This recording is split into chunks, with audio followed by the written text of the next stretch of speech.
Copy.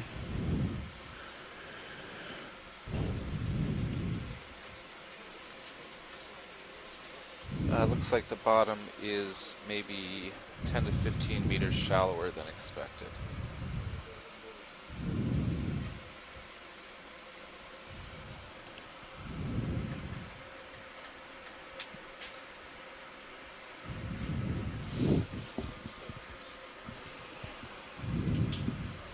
Saw the anti-red eye and I looked. Okay. 5 meters to go. See you coming into all right, folks, we are pretty close to the bottom. We are at 1,875 meters from the seafloor of Horizon Guyot. Altitude. My name is Chris Kelly. Meters. I'm with the University of Hawaii, and I'm serving as one of the 2 scientist co-leads on this particular cruise. And right next to me Let me know when you'd like me to go into Hi, auto this is heading. Chris Ma, and I'm an expert in sea stars from the National Museum of Natural History in Washington, D.C. at the Smithsonian I got you Institution. tight, just barely there. So we are inside the Johnston Atoll unit of the Pacific Remote Islands Marine National Monument. So we are inside a monument. We are at the northern side of the monument on a seamount called Horizon Guyot. It's a very, very large seamount, and it's got some very cool aspects to it. One little fun fact is that it is the very northernmost seamount in the Line Islands Seamount Trail or Seamount Chain, which extends more than 4,000 kilometers all the way down through Palmyra, Kingman, Jarvis, and it continues way on down south below that as well. So we are at the very tip. So that's kind of very interesting. And the other fun fact is that Horizon has there was a few dives on the other side of Horizon many, many years ago, but it's such a large seamount and it's virtually unexplored. So we are here today, and we're hoping to try to find some things out about this seamount, and I'm very excited. We tried to get on this in 2015, and timing and logistics didn't work, and so we're giving it another shot. And I'm looking forward to finding out what type of animals that live on this place. And there are certainly a lot of animals to be expected. Sea cucumbers, corals, sponges, all of the wonderful things that you've come to expect from watching us in the past. My main Zeus Some is looking remarkable back as far things as I that I can. hope we'll see. Sea cucumbers that swim, sponges made of glass, and corals that stand 3 to 5 feet tall. That's 1.5 meters tall sometimes. So all sorts of things that I hope we'll encounter. A couple things for those of you who haven't been on the Okeanos website. Now, this expedition or this particular cruise is called Laulima Oka Moana, and it basically is using Hawaiian words in reference to partnerships. Because this type of project is very, very collaborative. In fact, when we have an opportunity, we'll introduce the ROV team in front of us. They're from one group, and I'll let them describe what they do. We also have OER folks on board, NOAA folks. We have monument folks who are attending here. All of you who are in the event log, we've got a whole bunch of people in the event log. I'll call them out later. That'll get us down. I'm from University of Hawaii. Chris is from the Smithsonian. So it is a very, very collaborative type of endeavor, and that's one of the reasons why we decided to name this cruise this way. 290 maybe. Okay. And so we're slowly descending like that monkey song, going down. Is maybe 330. I'm comfortable with this to start on down. Okay. I'll bring my rotator like 45 or something. Pushing out. So I'm going to go ahead. I don't know who's on the actual audio line here, but right now we have 5, 6. So it looks like at least 20 people on the event log, I'll come down including Asako Matsumoto. She's from the Chiba Institute in Japan, and she's a premier octocoral biologist who's participated on many cruises so far. Got Derek Sutcliffe, Ken Sulak, a fish biologist. Good to see you on the event log, Ken. Les Watling, another premier deepwater coral specialist at the University of Hawaii. Mike Ford, midwater specialist and expert, who's been no doubt paying very close attention on the way down. And here we go. The bottom is in view. And I will introduce other participants once we get settled out here a little bit. Just checking my Z bias here. I could see a few animals already, I think, unless they're just shadows. Pretty good delta. I'm trying to catch up. Yeah, backing off the Z bias. There's something. Yeah. I'm thinking those are crinoids on top of some kind of barren stock, perhaps a sponge stock. Keep her coming. Crinoids are called feather stars. No, that's okay. Yeah. They're echinoderms. We'll talk about more. We'll talk more about that in a little while. Okay, got a 16-meter delta, 22-meter Yeah, altitude. so we can see some animals already. So this is a good start. We're relatively close to the summit of this seamount, by the way. The summit actually starts at somewhere around 1,900 meters, so we're just barely below it. I think we'll keep our bailout plan of 065. We've got a bunch of animals. We've actually got what appears to be a bamboo coral just going off screen on the left, as well as a glass sponge, that kind of tall thing that's now in the left lower corner.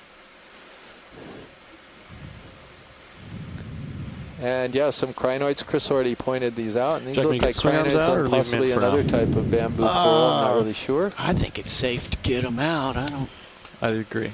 We have this very interesting stock structure with a lot of tentacular extensions coming off of it to the left. Perhaps a sponge? Oh yeah, is this? What is that? Well, it could be an extremely tall Walteria, but that's taller than any Walteria glass sponge I've ever seen before. So we got a bunch of stuff to zoom in on, and when they all settle out and they've got everything ready to go, which they'll let us know. Thank you, Bridge. When we can start taking some close-ups. So, Chris, do you think these crinoids might be in that genus Glyptometra? That kind of, it's in the family Cheritometra, if I remember correctly. I have your lowers partially deployed, as you can see. That is something that you have me at a disadvantage for. I'll have to double check. I'm just going to tow them out like that. That's all right with you. Is our starboard shelf a little inboard, or is that always in the camera view now? I can check that. Starboard wing outboard. So typically, when we begin our expedition like this, the ROV has to settle out on the bottom and orient itself. The pilots and engineers have to calibrate and bring the slider pretty far away from center. Sort of settle out the ROV before it can begin proper operations along the bottom. And that's what we're often waiting for in the initial stages of our exploration on the deep. So just hang on tight, and we will begin the descriptive part of what we're doing shortly. In the meantime, let me mention a couple other people that are there in the event. We've got Cole Morgan, who's been a regular on some of these dives as well. We've got looks like Nicholas. Okay, sorry, he's sitting next to me actually. Nolan Barrett. Nolan, when the names are all merged together as a single name, I read it a little wrong. Nolan Barrett has also participated on some of our expeditions. Scott France is a regular. He's on there, and Tim Shank. A lot of people know Tim from Woods Hole, and Tina Molodtsova from the Shirshov Institute in Moscow. So this is great. We appreciate all the help we can get in figuring out what all these animals are that we're seeing. Too low. That's all right. You're all right. It makes us look good. Copy that. Not too much heaving today.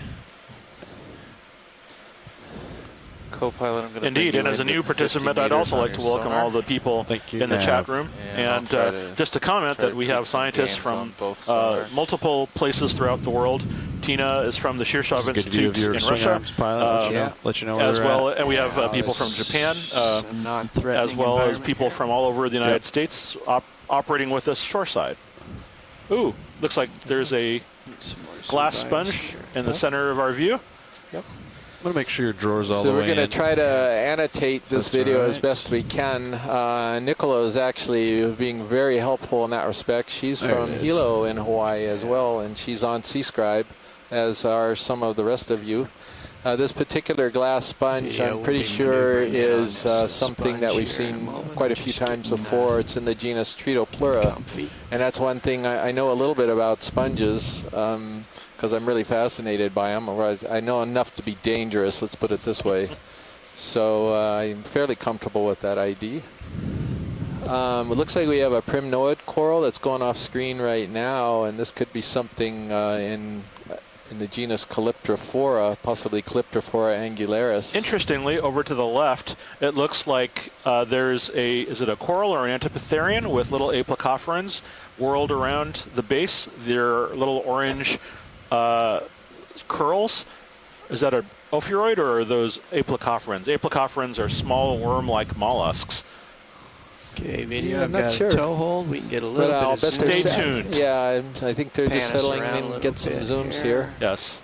Gonna come left. So hold that for a we're moment. barely on the bottom, and already we're seeing a multitude of animal diversity. Brittle Okay, stars. we can continue to zoom. Yep, that's what they are. And this coral is indeed in the family Primnoidae.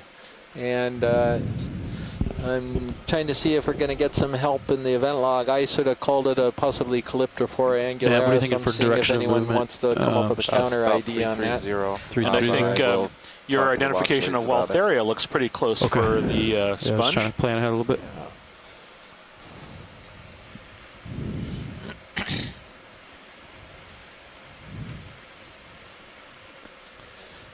Okay, if we can go macro just for a moment. So we can see the, Scott is pointing out the bamboo coral, and yes, we are most definitely going to polyps. image that bamboo coral Is that max after we zoom? get this primnoid. Okay, thank you, Bob.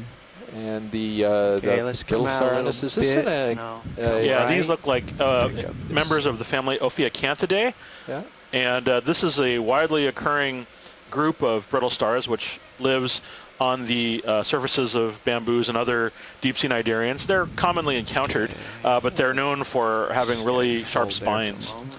Yeah, so Pilot, if we could get a zoom on that coral that's coming up from the bottom of the screen right now. Okay, And then after that, we'll get that black coral in the background. But this white one that's coming up is different than the one you imaged a moment ago. This is going to be a bamboo coral, I'm pretty Chris, sure. I'm hearing you, Yeah. but not through the intercom. sorry. So you need to press the. Okay, yeah, sorry about that. I gotcha. yeah, I gotcha. So you read my mind, Yes. Dave, and so Dave's the pilot today right now, and so yeah, we got a request to get some zoom in on this bamboo. Okay, let's go in video. We'll get macro this.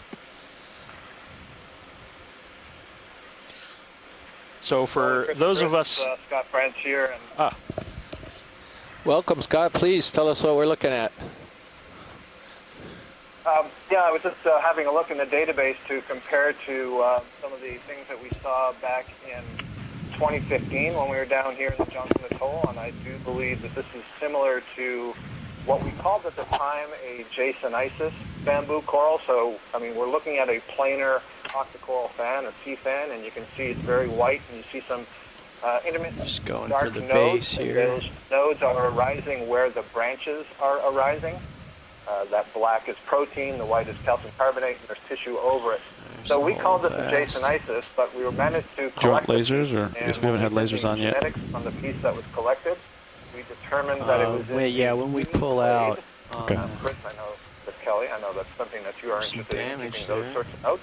So I suspect that And that is the same. small And creature in there. 2015, we collected this at 1,981 meters up in Papahanaumokuakea. So pretty Got much any the same more depth. zoom, Bob? Interesting to see it down here. Okay.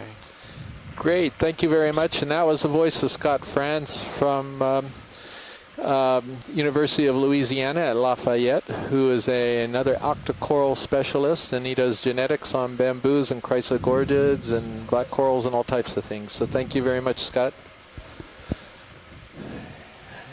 So for those of you who are just tuning in, these are a certain type of coral. These are animals, not plants, and they are distinguished by having these feeding polyps, all of these little sort of flower-shaped structures. Those are feeding arms that encircle a mouth right at the center. This is a colonial animal, and so all of these polyps contribute by feeding food to the rest of the body. They're often called bamboo corals because if we look closely at the structure, the sort of stalk below them, they're white with dark bands at specific branching points, hence giving them a superficial appearance to bamboo. And if you denude the tissue, if you take the tissue and all of the feeding soft parts off, that's what you see, is black and white bamboo-like porcelain type of skeleton. They often are quite large.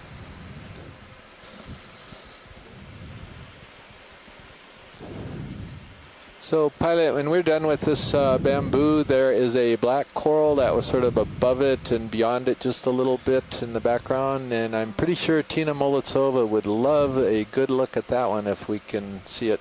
Okay, video, let's come wide and find out where we are. There he is. Okay. There it is right there. Let's zoom from here. We can reposition, but let's get a look at it from here. We're stable. And hold there if you would, please, Bob, and just get a little focus. There's some... Okay, what I'm going to do is reposition for that. Come wide again, please, Bob. And is there anything in this scene from our present perch that you'd like to see closely before I move over there? Yeah, Pilot, I think we've probably covered this particular perspective. Okay, off we go. Okay.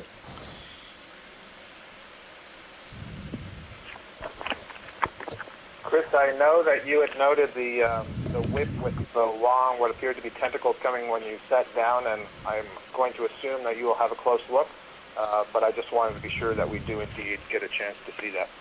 Yeah, I agree, Scott. That's on the list here. I think getting this black coral is sort of on the way. Yeah, it is, because this whip with the long extensions is just beyond that. So maybe we'll hit them in a row here, get to the black, and then if Dave the pilot can get over there and get that one, which I'll bet he can, then we'll get that next. Ooh, there's a nice sponge over under the right side there. Happy there? Yeah, Yeah, there ready for a is. move pretty soon here. I got him at 26. I can come I down believe to that give him some more, Waltheria-like sponge, but with a brittle star hanging off the tip. Yeah, maybe a sponge, but Scott's also wondering whether this could be a bamboo with sweeper tentacles, so that's why there's a couple possibilities short move if you for want it. I think it's going to come out to be a Walteria sponge, Scott, but we'll find out in a few minutes like after we get this black coral imaged. 15 meters, or is that too much? So those of you who are going black coral, 15. for those of you going black coral, what the heck is he talking about? That isn't black, it's orange, for crying out loud. Well, For crying out loud, Chris. So it's the skeleton there. The actual tissue is in black, but the skeleton underneath it is proteinaceous and has a very black, beautiful texture to it. So if I'm reading Tina Molitsova from the Shirshov Oceanographic Institute in Moscow, she's calling this one Trissopathes. And so a lot of what we do, a lot of the identifications, are made based on cooperation with scientists all around the world. So thank you, Tina, for assistance with identification there. Yeah, I think Tina is, possibly her comment is that she would love to potentially consider this for a collection. I don't know, maybe we can take a little poll here. Tina, do you think this is something new, or this is something you've seen? Is this similar to other Trissopathes that we've imaged on the trip? The trip being the capstone project for 3 years. It's a pretty long trip.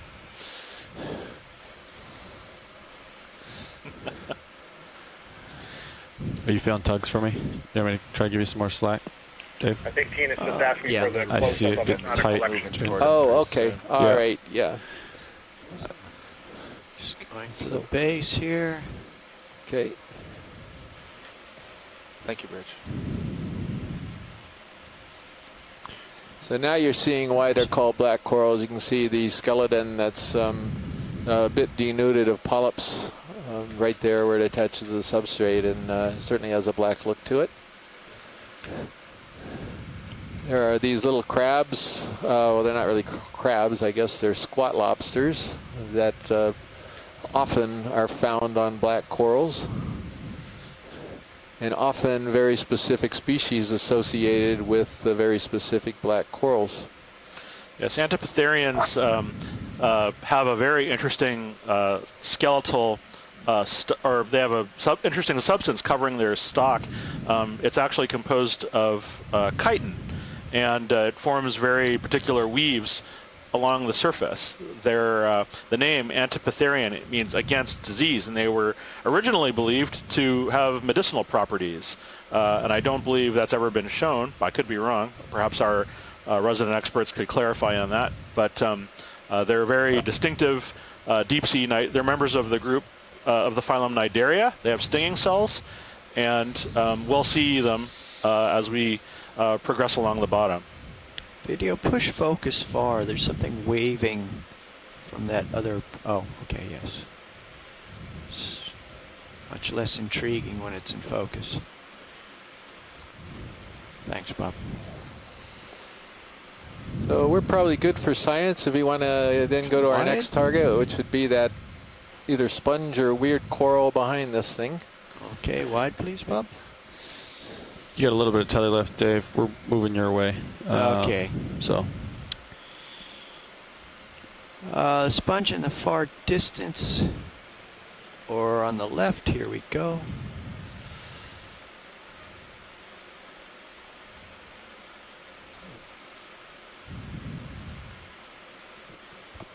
I agree with you, Chris, that this looks like it's going to be a sponge, but it's different from any of the other Walteria I've seen. Yeah, this is a really tall one, Scott, and it's got very long lateralia, the lateral projections, I guess, that are coming out of the side of it. He's going to get a close-up, and we'll be able to potentially go a little bit further than just the genus.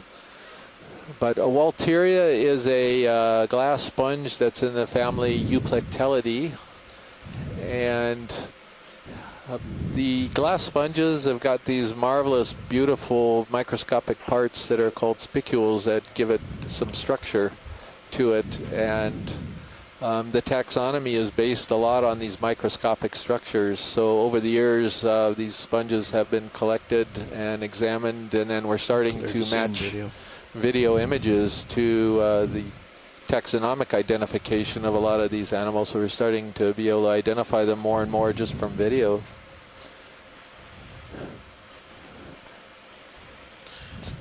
So this particular one is probably something close to Walteria leucardi, and so we often refer to this as Walteria CF leucardi. And what I'm looking at is that center core area, and it's got these round holes in it. And this is basically places where the framework, the spicule framework of the sponge, the scaffolding, there's been silica that's actually been added to that scaffolding, and it's starting to fill in all the holes between this marvelous scaffolding, and it's created these round openings where water could still get into the sponge. You can see some brittle stars that are growing on it right here. Forces are very light. Copy. Yeah, they're kind of living in and around, and kind of, I don't know if they're inside or outside, Chris. Yeah, it looks like they're actually inside. Sometimes they can just crawl in when they're smaller, and they probably just take advantage of the water currents. I would also like to just point out to people that, so this is a sponge, this is an actual animal, and the body structure is actually composed of glass, and so all of these projections that you're seeing are essentially sort of living silicon oxide extensions of this animal. So sometimes it's miraculous to think that here's an animal that it's almost like it's out of science fiction. It certainly looks like it's from out of science fiction, but these projections are all made out of of glass, and there are animals that live inside them, taking advantage of the water currents. These are brittle stars. They're related to sea stars, and they're probably have their arms projecting outwards and using their spines to take advantage of small organic particles in the water as the currents bring them by. I've also been informed by Nolan Barrett that Antipatherians have, in some instances, had bioactive sterols isolated from them. So the medicinal use thing is not entirely without some evidence. Appears to be a shrimp. And sometimes these glass sponges can be quite large. They're obviously very intricate and very beautiful. But a few years ago, when Chris was surveying I believe it was the northern Hawaiian Islands, we found a glass sponge that was the size of a Volkswagen bus. It was in all the papers. It was remarkable. Sponges and a lot of the other corals that we're seeing here are sometimes referred to as ecosystem engineers, and that's because their very bodies essentially create habitat for other animals. And so what we're seeing here is not only brittle stars, but these squat lobsters, and perhaps these browner animals that are living along the sponge are hydroids, if I'm not mistaken. And so the structure of these animals actually provides habitat for more animals, and thus more animals. And so they're very important to the ecosystems in the deep. We're good when video's good, pilot. Let's come wide, Bob, if you're got enough in the can there. I moved toward you, so we got some tether to play with. Very well. Okay. I'm lined up on 330. That should be along the contours. I think that's pretty much the direction of movement. So yeah, we got one last item in the neighborhood, I believe. This sponge out here.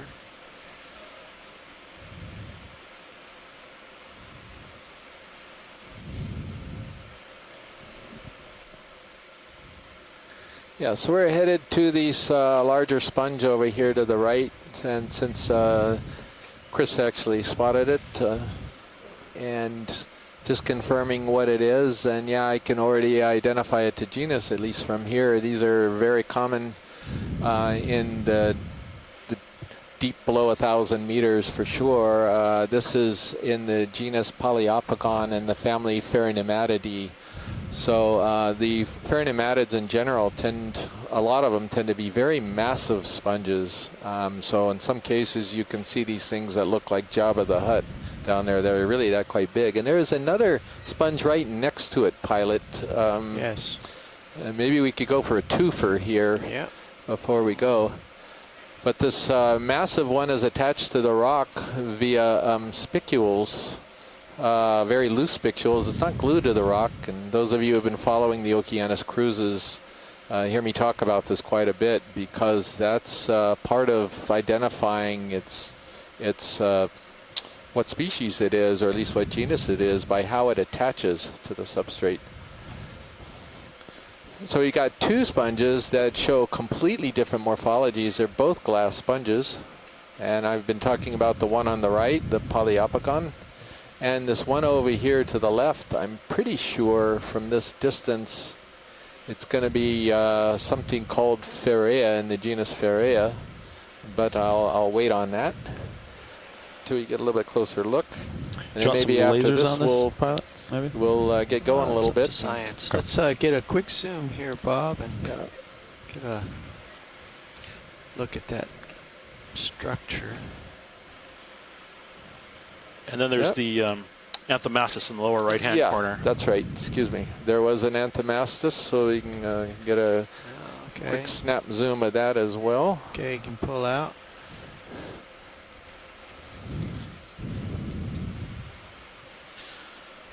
One of the really neat things about the sponge, the Poliopogon sponge, is if you look at the base, all of those fibers that connect it to the bottom, those are reminiscent of fiber optic cable. They look very much like it, and they feel very much like it in texture, including if you accidentally pick one up, they can give you splinters. Oh, there's little isopods on that one. There's something inside too. A little shadow of. Chris, I'll follow up your comment by noting that there have been some engineering studies of some of the giant spicules of the monorapis glass sponges, deep-sea glass sponges that grow in these very long single stalks, and they've found that they can transmit light better than human-generated fiber optic cable. Wow, better than. That's amazing. That's pretty amazing. Yeah, thanks, Scott, for that. We can come wide. This particular sponge, I'm reasonably confident it is in the genus Pharea, and it's something we call Pharea near Oca erecta. There's two forms of the sponge that's been identified as Pharea oca. One of them is kind of a bushy format, and the other is kind of a columnar, standing up kind of morphology, excuse me. It tends to have a more erect morphology, and that's why we call it the erect form. I'm pretty sure that's what that was. So I'm heading up the ridge here. Oops, so we missed that Anthomastus, right? Well, we'll hopefully see another one. No, Sorry, you didn't miss Tina. it. Yeah, I can go anywhere you like. Oh, no, that's okay. I was down by the big massive sponge that we just imaged, and I was looking up the ID of something here. When you, I can get right back there if it's.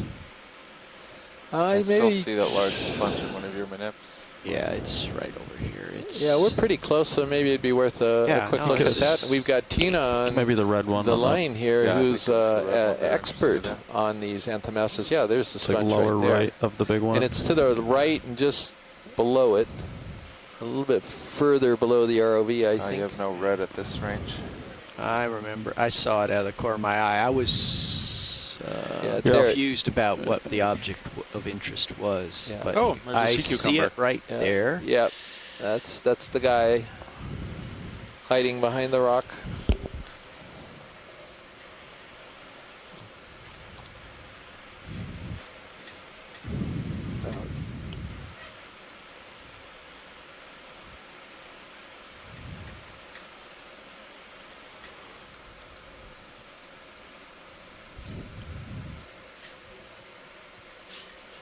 Oh, okay.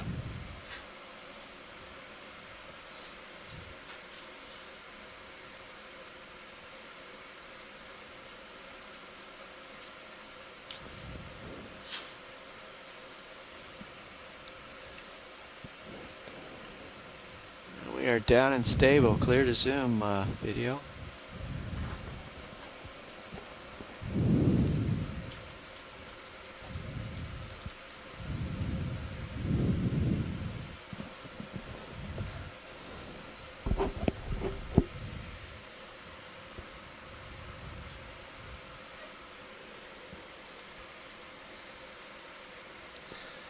So we're going to wait on Tina's ID on this because she really knows these animals very well. And she's been teaching a bunch of us for the last few cruises, or more, or last few years, That'd be okay I should for say. a 15-meter move after this guy. Sort of how to ID these least. things, I'm but gonna we head up. certainly don't have the Oh, eye no, that she that does. away.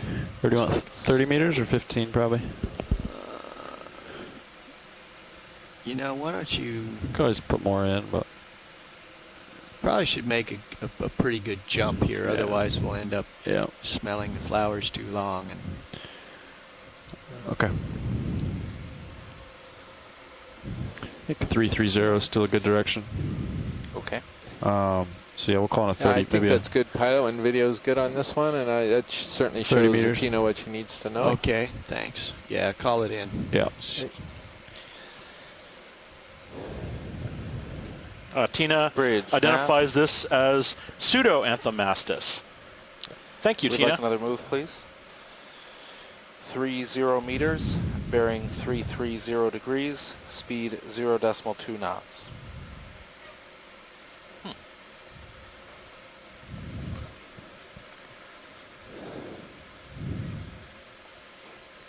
Good copy.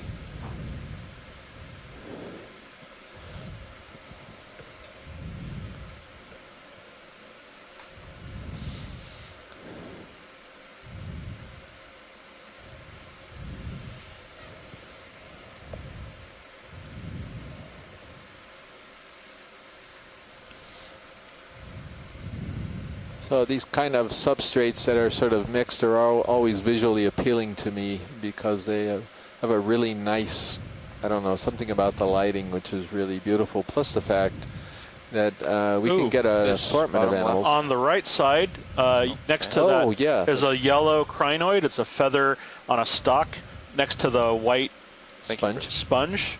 It looks kind of like a glove. The sponge looks like a glove.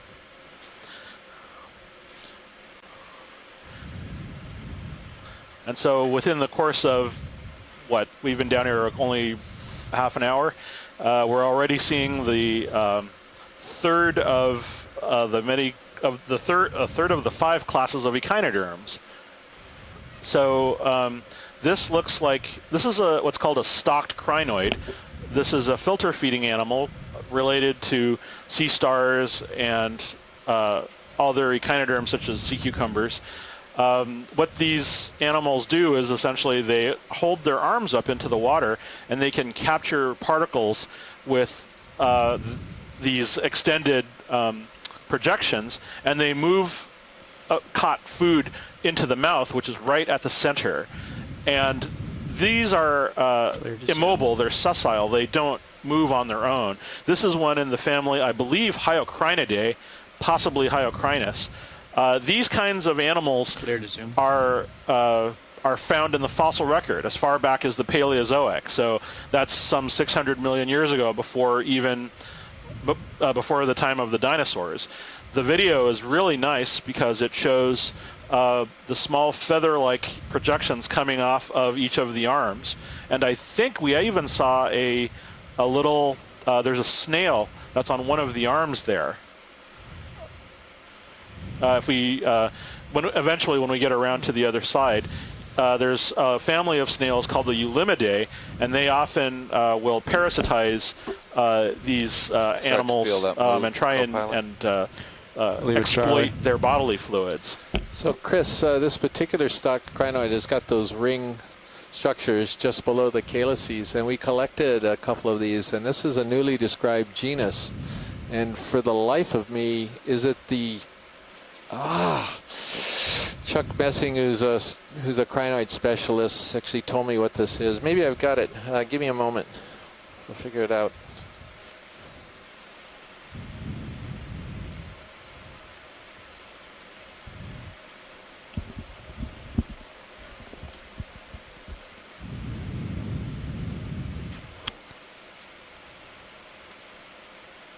I got it.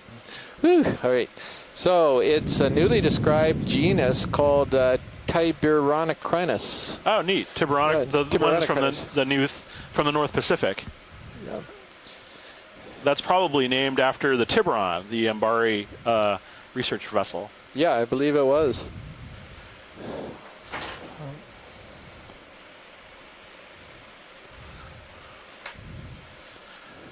One of my first jobs when I crossed into ocean science was to design some components of the Tiburon. Oh, wow. So this is coming full circle. Yeah.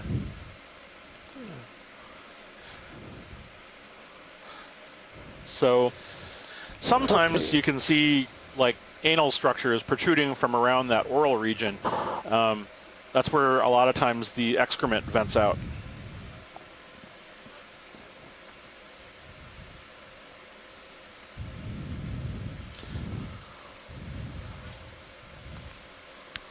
See if I can swing around here and line us up for a better view.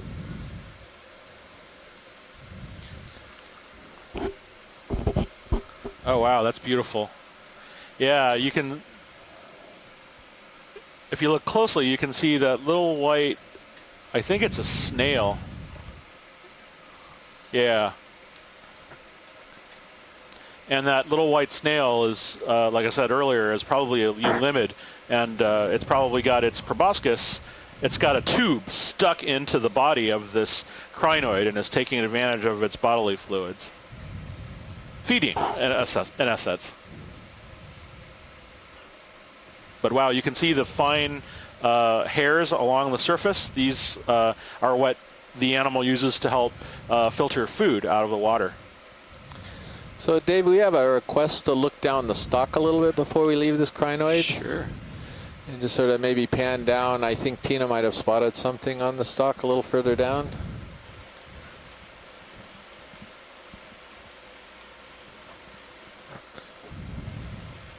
And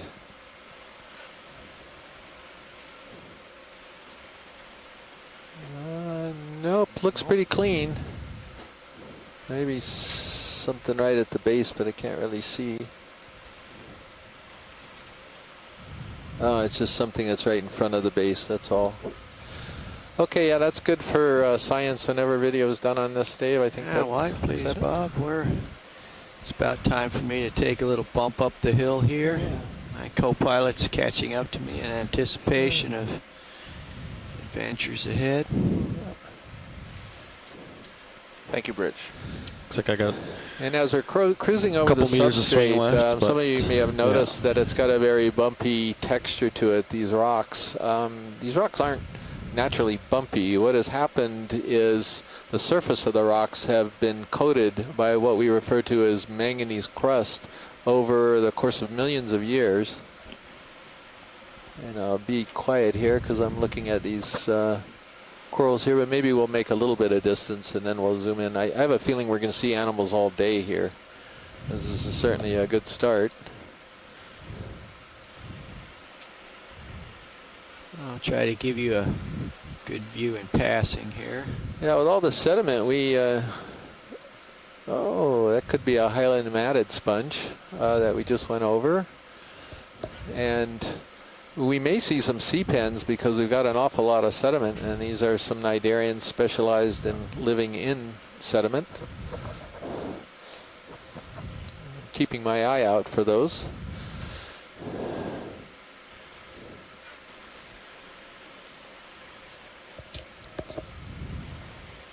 There's another Walteria sponge that we already imaged earlier on. What's that in the distance there? See if we can scoot over there. There's something on the same rock as a glass sponge, lower center. Looks like it's probably another crinoid. Yeah. And Yeah. then this thing So, in the do we have distance lasers on? center. We can turn the yeah. lasers on, Thank you. yes. I'd like to see how tall that sponge is. You got lasers. Okay, there's our 10 centimeter reference. So to those watching, oftentimes it's very difficult to reference how large any of the things we're seeing with the video are. And so we have this guide, these two lasers, which are, I believe, 4 centimeters? 10 centimeters apart. And they give us a guide as to how large the things that we're seeing are. And so this is Meter plus.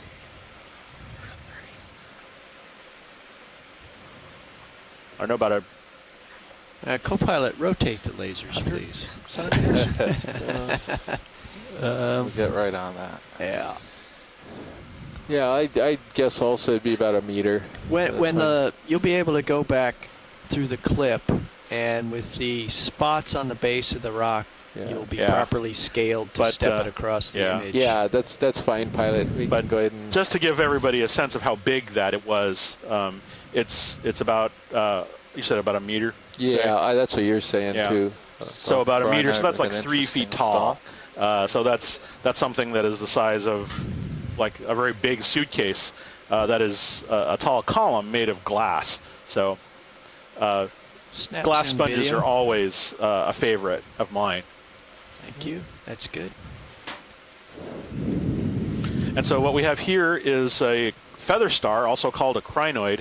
And crinoids, as I'd mentioned with the stalked type earlier, they take advantage of water currents. And so what a lot of there are two different Wide, forms please. that we'll see, one of them with the stalks and this other type without. And they find themselves at the top of very tall structures in order to put themselves into water currents higher up above the bottom. And so we'll often see them perched on dead sponge stalks, corals, That and crinoid other was the same one we saw projections at the earlier, top. the glyptometra.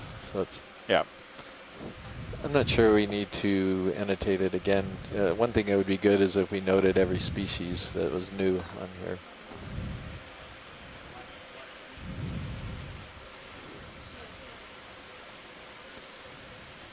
More of the same.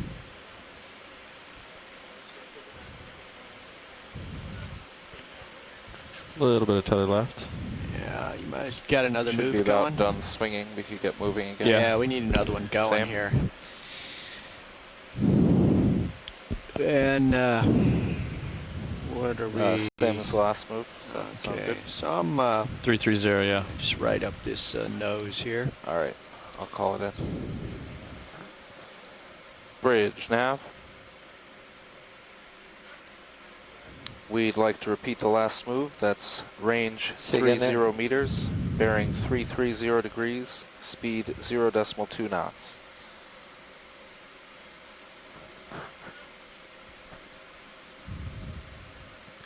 Good copy.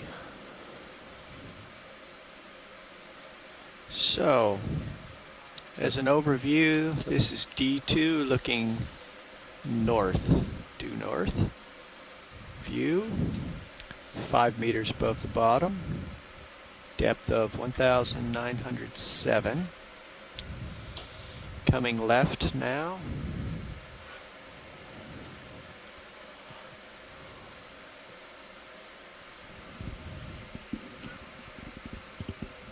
That For is those a of you who might northwest just be view. tuning in, this is the Thanks, Bridge. Okeanos Explorer on our 2017 expedition to Johnston Atoll, the Laulima Okwa Moana expedition.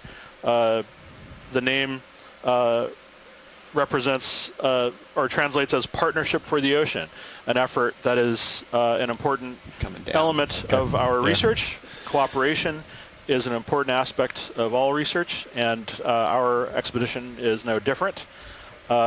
We're currently on Horizon Guyot at about 2,000 meters or so, and we're slowly traversing the bottom, exploring this unexplored region of the Johnston Atoll area. This is the view looking due west, 270 degrees from D2. 5 meters off bottom. 1,908 meters. Appears the axis, local axis of the ridge is northwest.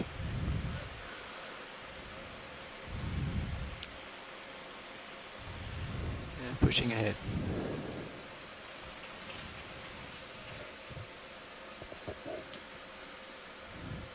Set structure there.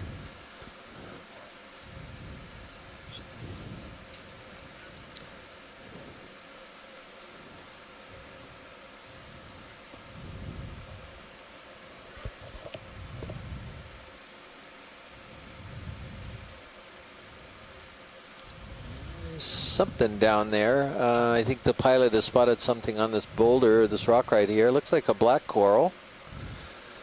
It's A actually little bit different species. fascinated by the thing to the left there. I think this is a dead sponge stalk that's fallen over. Okay. And- All right. Looked unusual. Yeah. So before we head up, maybe we could take a look at this black coral. Sure. Looks like it. I'm going to go ahead and let Tina weigh in on this. And then we will relay. She's on the event log, and we'll relay her comments to those of you who are listening to this broadcast. You know, it's interesting, Chris. There's a lot of these dead sponge stalks in this area. Clear to zoom video.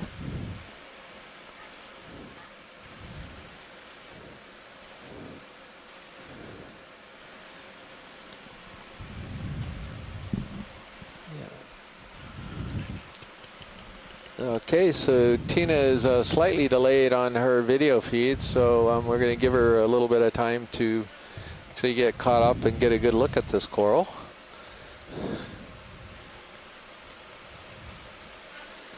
So one thing as she There's as a little clay horizon just to its right of the black coral on the rock. Oh, you're already zoomed in now. Sorry, I'm delayed. But when you zoom out, you'll see there's a little stalk to the right on the edge of the rock. I heard Okay, yeah, that. thanks, Scott. Yeah, appreciate it. Well, and the pilot heard that, so he'll get a. Looks like we're about Take a halfway look through at the that. move. Nav, would you agree? About that, yes. So Tina went ahead So I and should actually start moving logged this pretty soon for us here, in Pi? C-Scribe. This is great as a Should we move Bathopathes in already? the genus Okay. Bathopathes. I So don't- thank you I very haven't felt much, it Tina. Quite yet, maybe. Yeah, maybe back Bathopathes in, is Bob? fairly, yeah, there's the little thing I think Scott was talking about. Oh, wow. That's interesting. This is another one of those little mystery animals, Chris. It could be. I don't know what this is, quite frankly. It has I'm- interesting segmentation, yeah, and it looks vaguely bryozoan-like, but maybe not. Do any of our experts on shoreside have any notions about what this might be? Well, I can say I apologize for pointing at something so small, and I can't see the resolution I have either anything more than what I offered before. Yeah, it could be a clatterize. It's got, there's a bunch of things that we had tentatively ID'd as bryozoans, and I sent off all the pictures of things that could be bryozoans to, I've forgotten his name. I've got to remember his name. It's somewhere on my list here. But anyway, of the various pictures we sent him, he said only one of them was a bryozoan, and he didn't know. He had a variety of different potential phyla for the other, for all the other images. So there are, of course, plenty of mystery animals down here that we encounter, and Let's come wide, Bob. It's Okay. time I was moving on. So Tina says, no, not cladorhiza. So that's a cladorhiza is a kind of sponge. And Dougal asks, if that was full zoom? Yes. And yes, Dougal, that was full zoom. yeah, Scott thought it was a bryozoan. That's what I certainly would have thought until we got some feedback on some of these pictures. But this is a little bit different, and some of the things I sent him pictures of had branches on them. This one didn't have very many branches, so this may have been something different. Remember, we're looking for rocks But- too, right? Anything large and detached. Yes. Anyway,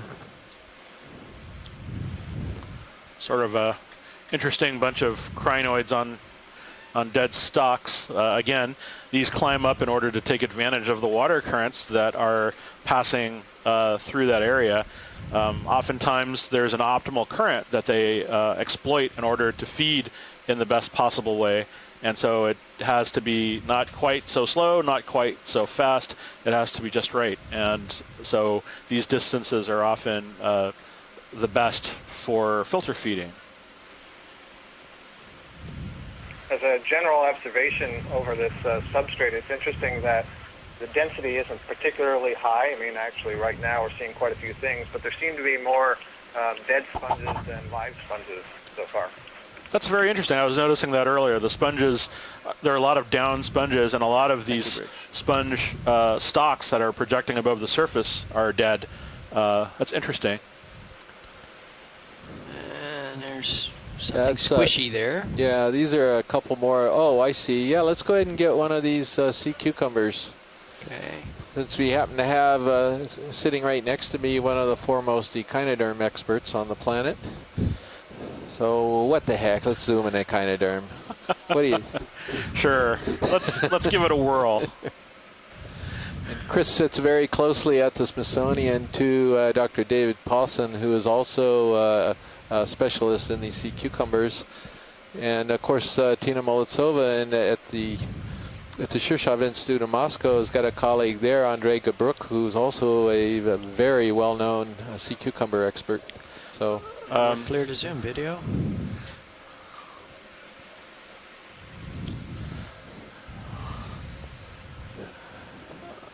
Okay, so of course our first sea cucumber has to be something controversial. Yeah. Let's put it this way. I think this is the one that goes back and forth between being it's a synallactid, I believe, and it has that sort of hem or that fringe around the edge, and so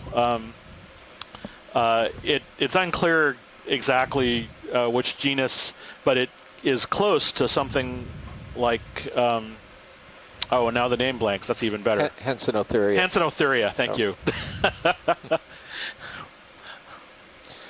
Yeah, and so Andre Gabruch, when he looked at some of the pictures of this beast that I sent him a couple months ago, he had no problem sticking with synallactid and possible Hansenothuria. Synallactids tends to be very, very transparent sea cucumbers, and Hansenothuria has very small to almost absent, I guess, a pseudopodia on the back. You don't see very many of them on here. Dave Pawson came back, and he was looking at kind of the skirt that's around the bottom edge of this sea cucumber, and he thought that was more in line with a genus called Benthodioides in a very different family. So it's, but then Benthodioides are typically not this transparent. So it's, you know. Yeah. This is often the difficulty with studying animals like this, is we depend on their external features to tell them apart. And oftentimes, when they're described either incompletely or that the animals themselves are simply very difficult to work with, and the structures are not very clear. So all of the fins, all of the different tentacles that we use to tell them apart might not be present in past specimens that were used to assign the names. This one is really also just interesting for most people who might not have seen a sea cucumber before. You'll note that the body is actually translucent, and that gray-brown kind of tube running through it, that's actually its gut. These feed on sediment, and so what they do is they ingest all of the fine organic material along with the sediment, and it goes into their gut. They digest the organic sediment and defecate the cleaned castings out the end. And sometimes we'll see those on the deep sea floor. But what you're seeing is literally right through the body wall and what it's been eating. So we'll see other examples where the body wall is quite clear, and we'll get to see almost the granule size of the sand or the sediment that they've ingested. Let's come wide video. Thank you. So we had a question from Tina about how thick these crusts are that we're looking at here, and this is this bubbly covering of all of the rocks down here that we've been looking at. And you know, there was actually assessment of the manganese crust down in the Johnston area that was done back in 1987. There was a report done when they were considering this area for possibly deep sea mining, and they had stated in that assessment that the crust in this area averaged around 5 centimeters in thickness. This particular seamount has been dated to between 88 to 90 million years old, so mid to late Cretaceous. So it's had quite a while to accumulate a pretty thick layer of this crusting on it, and so I think that's one of the reasons why this area was of interest for developing a mining industry a couple decades ago. Those reports, of course, were ahead of their time. The technology, of course, is not caught up, and the industry isn't really taken off yet, but people are getting very interested in mining the seafloor because this crust material, as well as nodules you find elsewhere, have very valuable minerals that at some point in the future we're going to run out of from terrestrial sources. And so it's probably a reality, and that's one of the priorities in the capstone campaign that we're doing in the Pacific, is trying to document who lives on crusts and actually lay the foundation for understanding the communities that could be impacted in the future with mining activities. 330. Oh wow, this is interesting. Copy that. A nice little sediment pond. Yeah, with some ripple marks in there, bed forms. Huh. This may be the top. And it looks like the water got a little murkier too for some reason. You notice that? I'm a little high off the bottom right now. That accentuates. There's a bit of snow, fine snow, but when I rise, the contrast goes down. Yeah, if you take a look at our camera 2 on online, there's a great view of the Sirius imaging the submersible, and it's traversing the contact between the manganese rocky area that we've just been surveying and this flat, sort of sandy bottom pool that's sort of distinctly present away from it. It's really quite fascinating. Yeah. Still good at 330. From a sedimentary geological standpoint. Bridge, nav.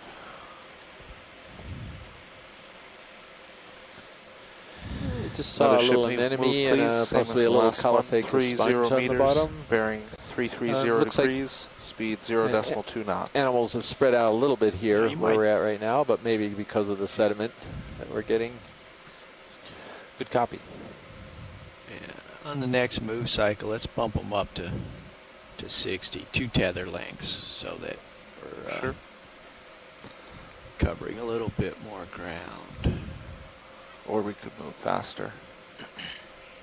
But, yeah. So again, for those of you who are new to the Okeanos dives, couple things. You'll see these little periods where the ROV is sort of sitting in place for a little while, and this is because it's extremely complicated to move this type of vehicle. You're basically moving 3 things: the ship, the Sirius vehicle that's up above, and that's being the video from the camera from that camera sled is being shown on feed 2, and then the ROV itself. So you got to have everything kind of lined up, and you start with the ship, and then you move things sort of in sequence, and that's how they get up and going. So that also offers some opportunity to do some close-ups. So pilot this little wire coral that's kind of sticking up off the side of the rock. I'll bet there's some interest in that. If we could take a look. See if I can get scooted over there. I'm a little bit out ahead. Yeah. So maybe bobbing around, but we'll get close. You can see a bunch of stuff in the background too, so maybe the density is going to pick up a bit as we move a little further upslope.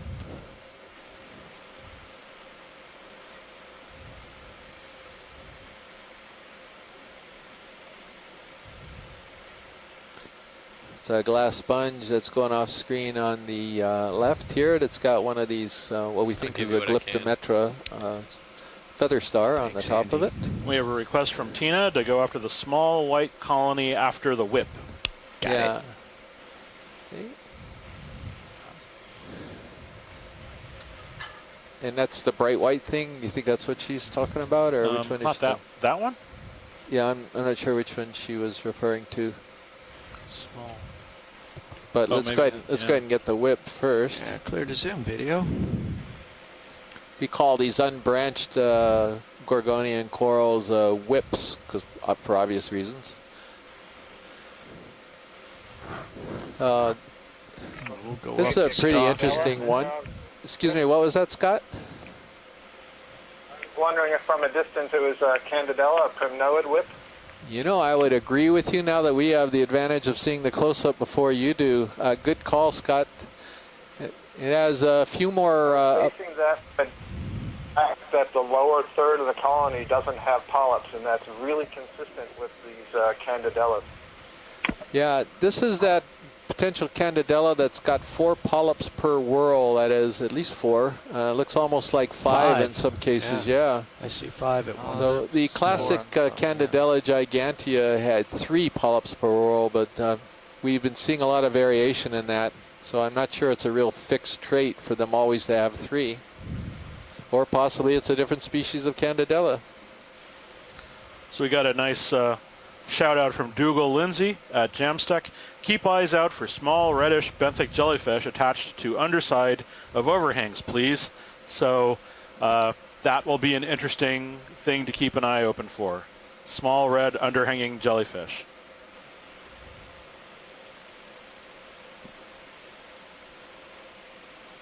Looks to me like this is 3, 4, or 5. Is that unusual to have a different number on the same colony? Yeah, so we have seen that sometime. I know what you're talking about. There's 3 up near the tip, and it almost looks like there's perhaps more toward the base. So maybe when as the tip is growing, there's fewer, and then they add polyps. I don't know. It's a good observation. I think that was, not sure if that was Dave who made that comment, who I think is the navigator. Yeah, hi Dave. Hi. We have dual Daves up yeah, front. at some point you guys need to introduce yourself when you get a moment. Do you know what our layback time is, Nav? Okay, we had a request from Les 5 minutes Watling or to less. put a laser dot on the axis. Laser dot axis. Okay, let's come wide, Bob, and let me. Thank you. Yes.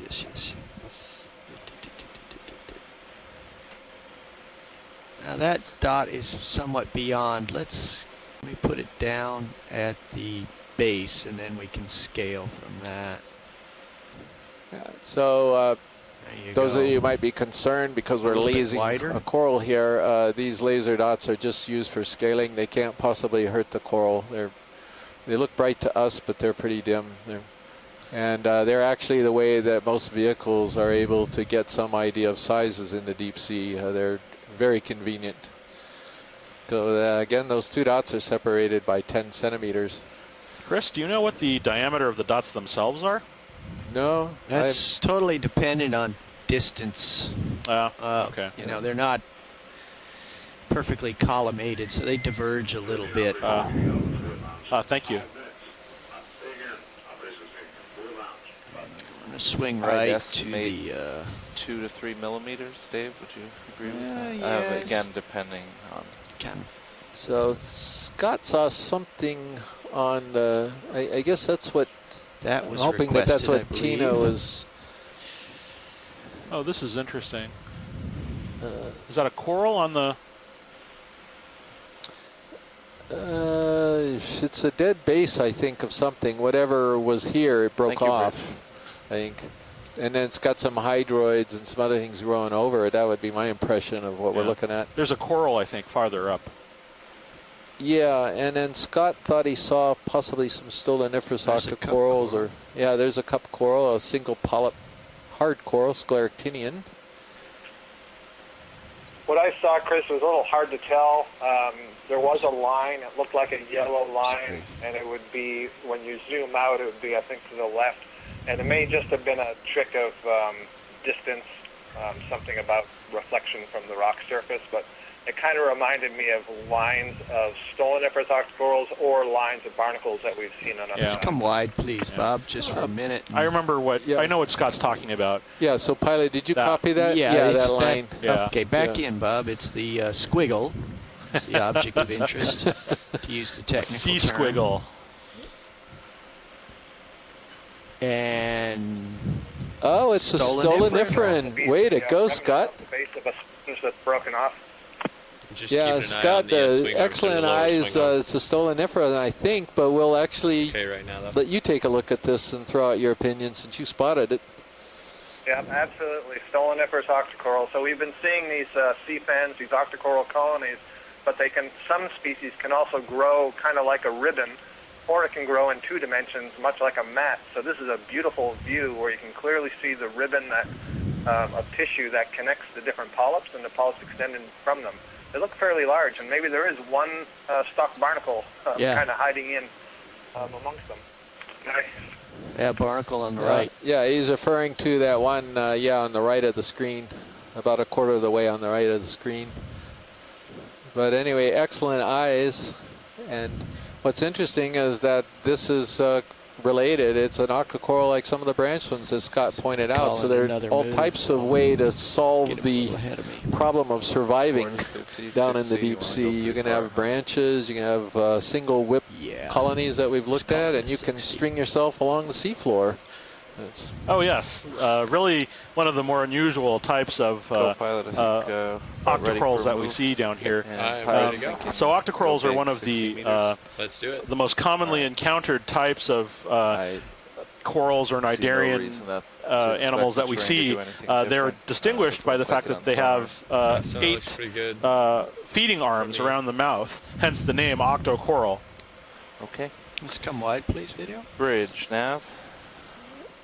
I guess it's also worth noting that Like another move, there have been please? some early Range hypotheses that 60 perhaps meters. this was a very simple Bearing form of 330 octocoral and degrees, therefore might speed be, 0.2 if not knots. ancestral, at least more close to the ancestral type whatever gave rise to all of the octocorals. But the genetic data don't support that the ribbon-growing forms are any less advanced than any of the branching forms. And if anything, they may be more derived. That is, evolutionarily, the ancestor to all the octocorals probably was branched or had a skeleton. But not a drop to drink. Yeah. Evolution. I'm sorry. Go on. No, go ahead. I was just going to say, evolution in the deep sea is a crazy thing. There's all sorts of different relationships, and what sometimes appears primitive is, oh, there's a sea urchin down on the sandy bottom there. It's leaving a trail. Yeah. Actually, lots of trails here. Oh, yeah. Oh, baby. And we also got some corals after this on the rocks that I think we haven't seen before.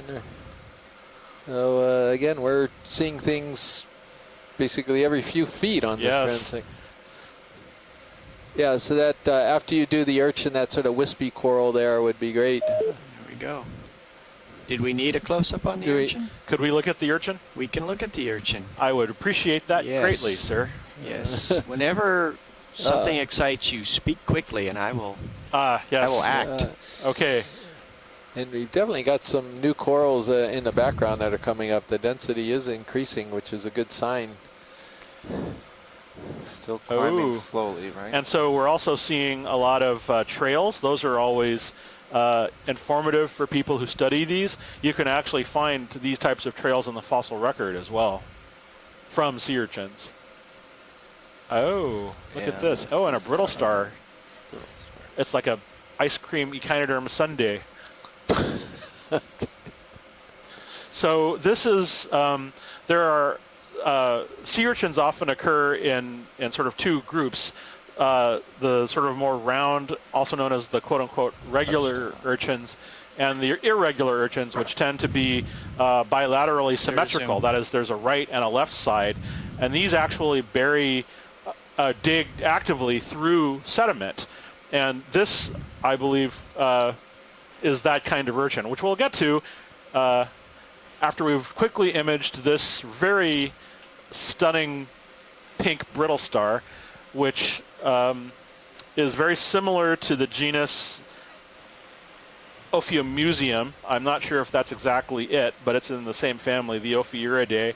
I'm sure my colleagues who study brittle stars are rolling their eyes at me right now. And if you can punch that name into C-Scribe, Chris, because you're the only one who knows that one. Yeah, so I don't think we're going to get anyone else entering that. So right over there it is. Right. Oh. Okay. And so what's happened? So the sea urchin is you're seeing all of these spines, and they use these spines to dig through the sediment.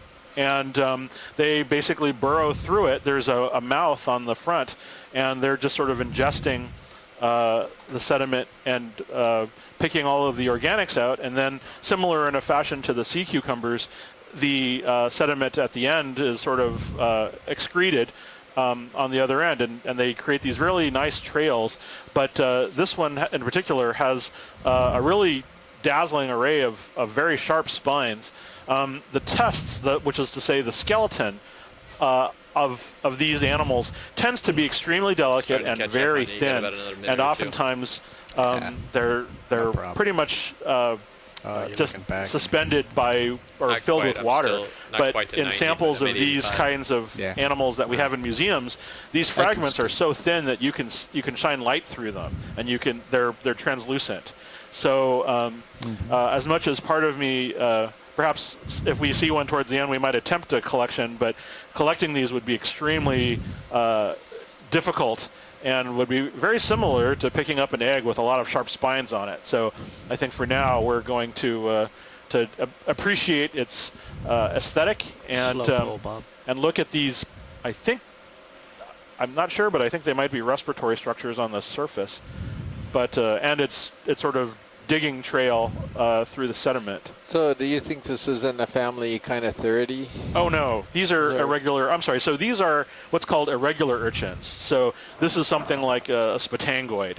A member of the group Spatangoida. Wide, please, Bob. And Boy, I blew that. I was showing the wrong picture here. No.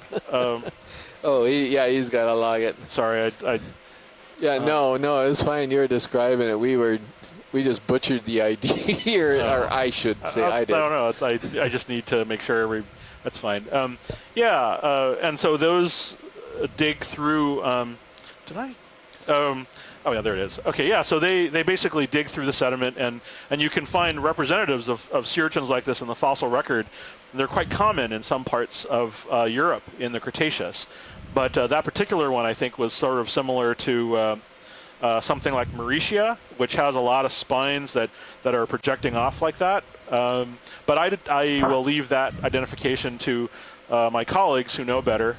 But that was definitely kind of an irregular urchin. Those are a really great example of how you have a derivation of a general body plan into a very derived one, because again, these show a lot of specific adaptations for digging through sediment relative to the round sea urchins that you might be more familiar with in shallower water. The shallower water ones that occur on rocky bottoms tend to be round and pentaradial or radial in shape and symmetry.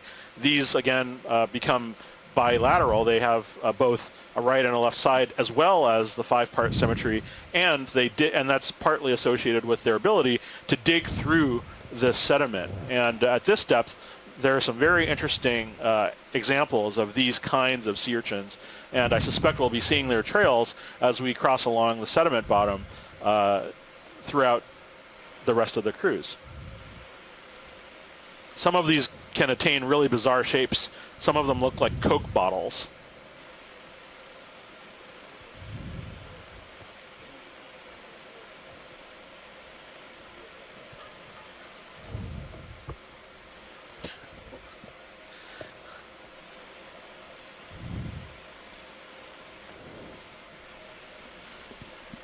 Little reminder for those of you who just joined us, we're on Horizon Guyot, and we are currently at 1,905 meters below the surface.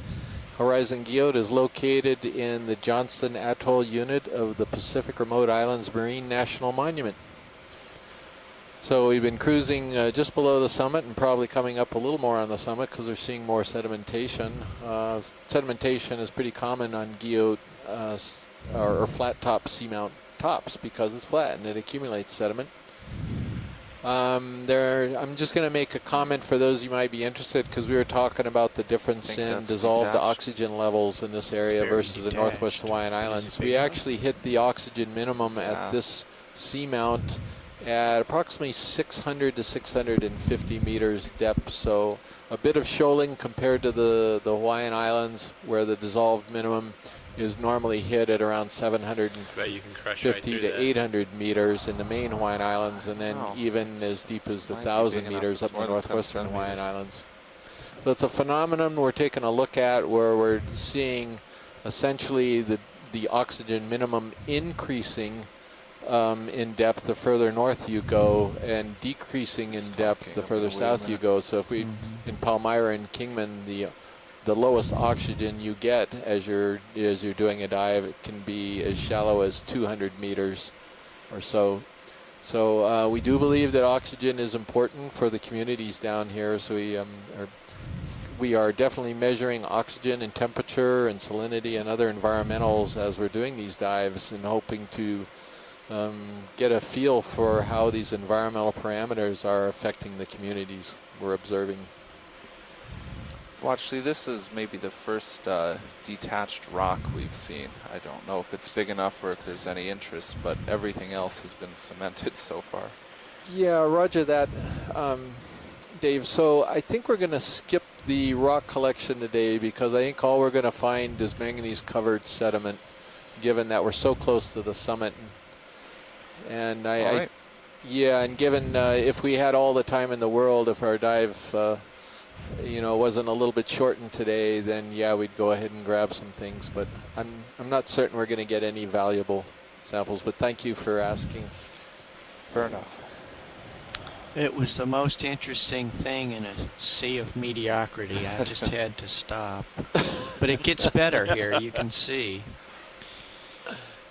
Yeah, that we've been looking at animals all day, and Dave's already saying that he's seeing, you know, not a whole lot, but you know, we would like to see a little more diversity than we're seeing. We're seeing a bunch of stuff, and we've gotten some great images, and Chris has actually seen some of his beasts. We saw a kick-ass batangoid. I don't know what you're bothered with. Yeah, see, that's it. Well, the sponges have been okay, but nothing out of the world, you know. And the coral guys probably are, you know, they probably like to see a few more corals than we've seen. I saw Stoloniferous octocoral. So we have Life got doesn't get much better than that. We have got a stock sponge coming up from the left here, Dave. I think you can see it's sort of waving. And this is at least something different that we're. Oh, is this Bolosoma? Maybe or maybe not. Look at that. He's showing off. He already probably knows what this is from that distance. He's been looking at the guide. Hey, I've been watching this. There's people on Twitter who probably understand Bolosoma as well as I do. Yeah, unfortunately, I'm not really sure it is Bolosoma. Oh, well. It was a good guess, though. Yes. What was the... Thank you, Rich. I think a better candidate for the stock sponge, which the pilot's coming up to right now and is going to zoom on, is something called the Calophacus. It's in the family Roselidae. It again is a glass sponge, as Chris pointed out. They're made of glass, silica, and they're really beautiful. They're deep water specialists. The shallowest glass sponge that we've documented in at least the central Pacific here is 350 meters down. So you're never going to see these things snorkeling or diving. Clear to zoom video.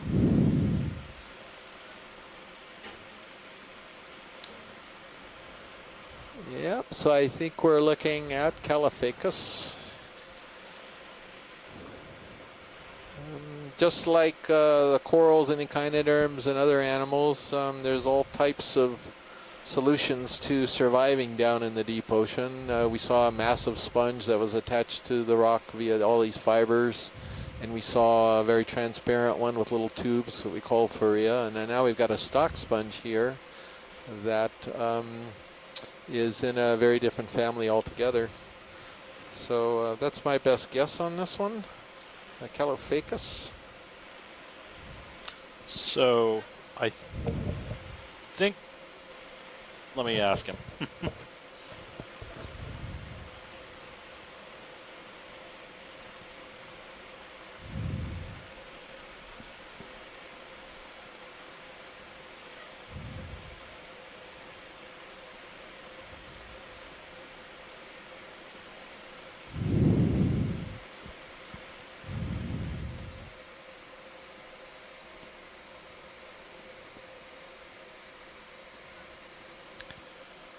Probably have this in the can, don't we, Bob? We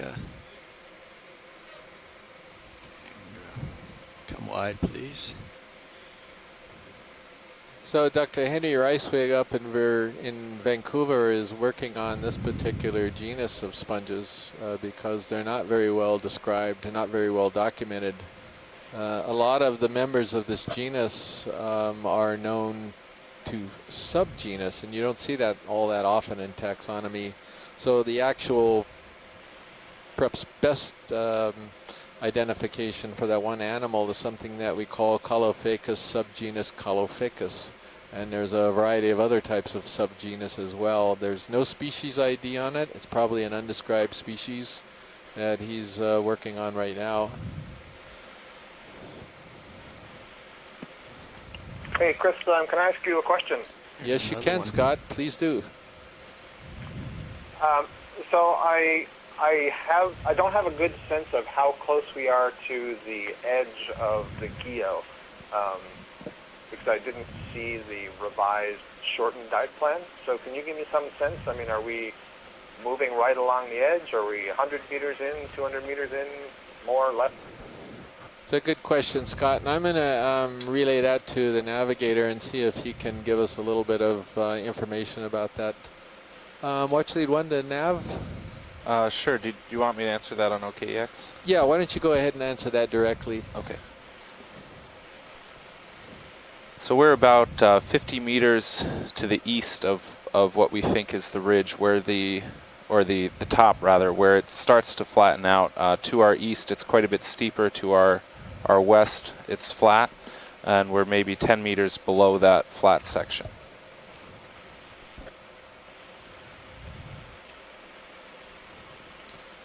Clear to zoom video. I hope you heard that, Scott. I was so distracted looking at the sponge. But let's see. Let me see if I can see the screen. Oh yeah, okay.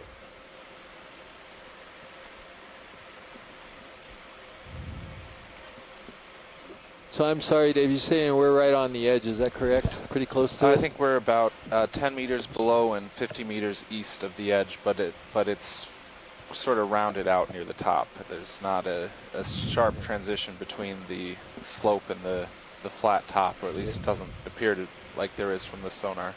But yeah, I agree. It looks like we're awfully close to it. Yeah, so we're pretty close, Scott.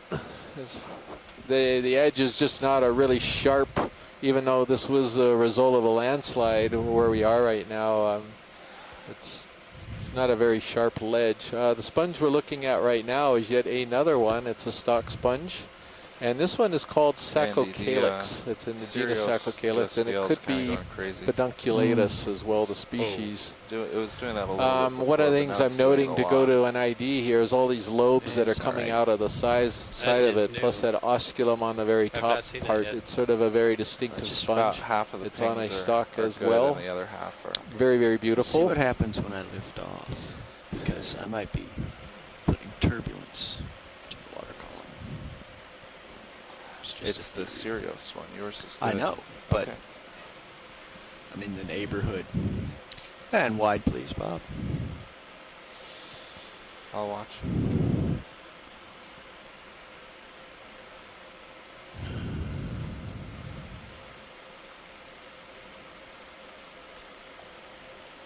You know, we don't know how good the new one is yet. Under the test, if Okay, we're there's any, continuing shallow our test, it was survey great. Sure, here but along I mean, this you know, ridge. this is the first cruise that it's been on the actual transceiver. Because we're showing pretty far to the northwest up there, right? I'm surprised there aren't more Did it freeze? sediment animals it's here. good. You know, the sediment Oh, does I look still see it thick up enough. here. We actually saw some bed forms or ripples it's earlier going all on, over the which place. I is see it suggestive of it stationary being up there. at least a few centimeters deep. More It might urchin have- track. You know what? You could Well, try. I get the we impression just that got some it. of Was them it might just just be because buried. No, it's off the map now. Something Oh, it over is, you're right. here to the You might wanna left. I don't know if we restart could track get to when that we could do pilot. that. We're What's just- that? there's something to the left. That thing right down at the bottom? Yeah, yeah, it's a Here, black we're coral. pulling the pilot There it D2 is. That tracking little for a few Oh, minutes. that fork, guy. yeah, the fork thing there. Yeah. Wonder if we could take a quick look at that. You're pretty far out there right now. Yeah. So Andy, just restart the software. Not Yeah, I would not just- anything else. And there's an I interesting would just close orange it down, cup reopen it. Sure. Idarian. Is it a coral or a zoanthid? Just south of it. Should still be We woken can up. zoom. Need to do that.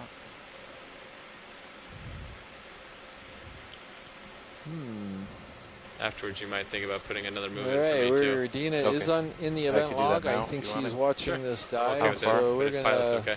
wait and get her Yeah, pilot's okay. opinion about this. Her or Scott. Scott also knows another the black 60 meters corals is pretty fine with me. well. Sure.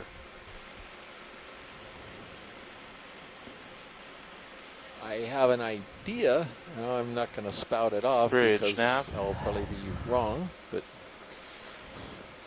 Another ship move, please. 60 meters, bearing 330 degrees, 0.2 knots. Yeah, I'm getting a little tether tug here. I'm going to have to get going. Wide, okay, please. that's great. I think that'll be what she needs to help us with the ID. Good copy. Thank you very much. And let's take a look at that sort of orange disc to the lower left. Okay, I'm going to That didn't help. reposition. Thank Maybe you. Restarting.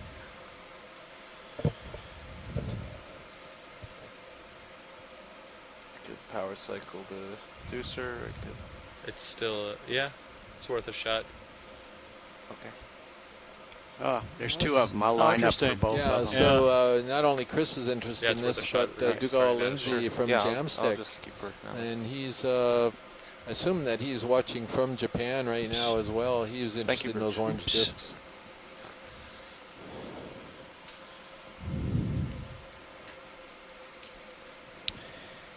Okay, we can zoom. Here's the closer one. This will clear up in just a second. Dugald Lindsay is a midwater animal specialist, but he also knows a lot about the benthic animals as well. So we're actually delighted to see him in the event log today and watching this dive. He, of course, would love to see a few more jellies than we've seen, but he's taking the cup corals at the moment.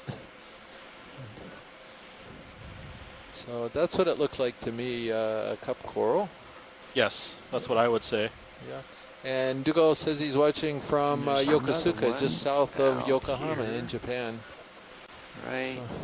Some Okay, of you you go may back in. remember Dugald. He helped us guy. out on a midwater, a bunch of midwater transects we ran. I think it was 1 or 2 cruises Wow. ago, and just did a fabulous job. He was really plates funny, in so we're that trying to get him watching more often and commenting. Thanks, Bob. He had some great comments, and he's extremely knowledgeable about the midwater animals. So another cup coral. This is a hard coral. You're seeing the actual live tissue sort of draped over the hard skeleton, that white part, and the tissue is pretty transparent, so you can actually see the skeleton underneath it. Right, so this is a proper coral, can similar to the also, type you might see in a shallow water Cycle it habitat. over here. Instead of large colonial Sure. Do that. skeletons, though, Okay. these are single cups, a single animal. Imagine, Coming on. if you will, a large colonial coral as sort of an apartment complex. This one is more of a single house, and it's living down here at the deep. And one of the things that scientists often use to distinguish these from one another, if you'll notice, there are sort of these ridges right along the edge of the mouth, that opening right in the center. When the tissue is removed, those ridges are useful in diagnosing which species this cup coral belongs to. Wide, please, Bob. And heteropathes. So, you saw the proof. Dave, I had now, actually marked in Yes. heteropathes When this tentatively. happens, you might didn't ask say. Bridge So Tina which thinks it is. direction the azimuthing bow thruster Tina is has been thrusting trying at the to moment. help me 'Cause if with it's Anopitherian blowing IDs, so I'm glad her prop time wash isn't wasted, at least on all of the past animals. the receiver. That's possible. Hopefully I won't It's, screw this up, but I 'cause, think you the know, name relates to the my fact that it's got experience is that thing different spins types, like crazy. different It does. types of branches on it. There's a cluster of branches in the center of the stem, and then there are Have you longer seen this branches before, that are out Dave? further, thus Pilot? hetero Yeah, or it different, maybe. Goes cuckoo, and But it gets better. I didn't really It want to goes say cuckoo. that because I Tina will haven't probably seen go, you power cycle no, it. Yeah, I did. That's Okay, I'm not going to start right. tracking. Okay. because I got it mixed up, but it could be why it's named that way. You might have to wake up the second one too. Oh, I will. You're right.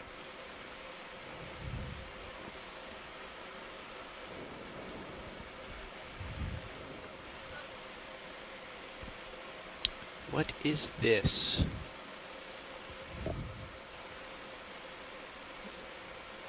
Linear feature. And then in high pack, you can go to the vessels, change the track length. You're reaching Yeah, great. I'll you can clear just it out. move as you, yeah, if you know how to do that. Linear rock. Okay. I guess I'll do that It's now. just Just a rock. clean up some of that garbage. Let's see. Oh, there's a nice little sponge. I wonder if we could get an image of that white We globular can. thing. That's a weird sponge.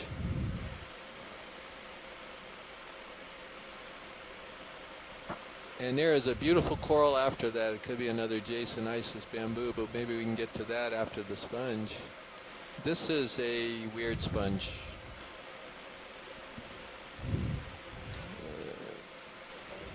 How do you say that in Latin?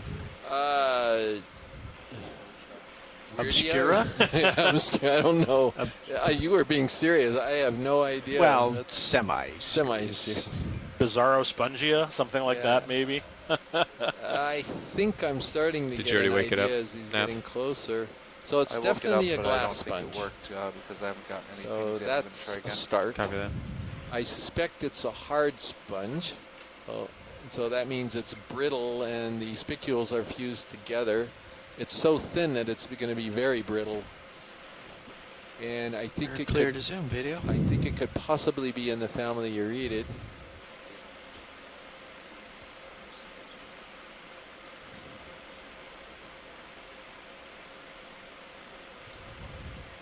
and I think it could be Conolasma or in the subfamily Conolasmatinae, but I would sort of throw this out as a possible collection option, but of course I'm biased because I work on these animals, so I certainly don't mind if others think they want to wait a little bit, but what do people think since I'm throwing it out there? It is an unusual sponge.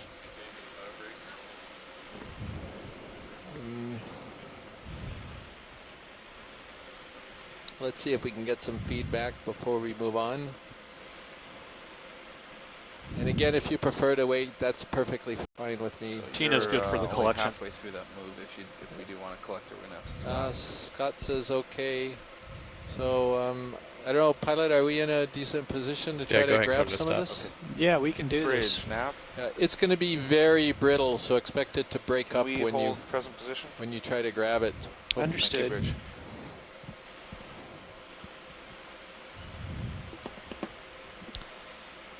And I'm sure you already did this, but you woke up number 2, not number. Yes, I did that. Okay. Just might as well we check. We just got. Okay. Oh, there it is. And Okay. it was bad, but we'll give it a couple more.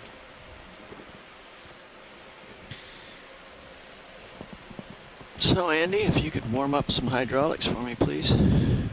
Hydraulics are coming online. So the first thing we'll do is put a sample ID on here, and so this is going to be You D2 have, dive of course, the box of E. your I guess choosing. it's 17 Box. D2 Oh, yes. Okay. all dash. available. I guess it would be dive. Well, it would be left. Can't, well, I wonder if you could Port bio box. see that I template. think. Actually, all you have to Easier do is maneuver fill in over there. the template. You might as well get it all shoved No, out I'm not there, pushing Andy. down and the button. I at can you- bring at it out you- when right you get happy and stable with everything. I can go ahead. And, you want your port?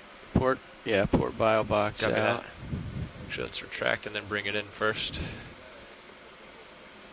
Okay. I think there's Okay. room for it out there. It might shove the sand a little bit. So but for we're those okay. who have just Okay, tuned in, extending. what we're currently doing Sure. is preparing to collect this interesting glass So you're gonna sponge. swing for another, And minute so or two the anyways. Is pilots that gonna be a are problem, preparing Andy? the hydraulic arm I'm looking at in 45 right preparation now, so for slowly. grabbing and Okay. You might want to putting bring it the back 5 specimen meters into up. a collection box. It'll leave him in a And, good position our to swing co-lead, around and Chris observe. Kelly, I can always is, swing around. So establishing Fine. some of the protocols for collecting off to the side, and we are all getting prepped essentially for the submersible as it begins to collect the sample from the deep sea.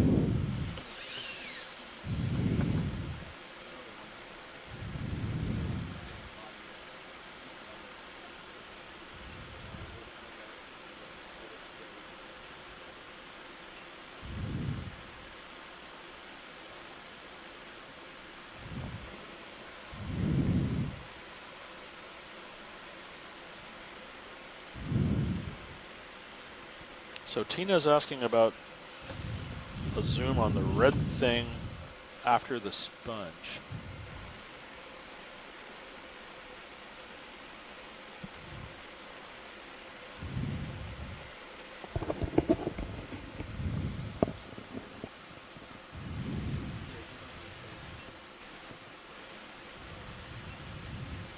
So the slant ranges we're getting are right. It's the how much more swing do you think I have, Nav? You said minute-wise? yeah, probably a minute. Oh, okay. I just want to keep an eye on that tether. Absolutely. So on that tracking beacon, we're getting good slant ranges. Yeah. It's the the angles that are wrong. So I don't know. The USB on D2, does it respond acoustically or electrically? It gets electric excitation And then acoustically responds, and it's reading it perfectly. So I believe the calibration, it's not the calibration issue is what I'm saying. I think so. Yeah, you have to wait on that.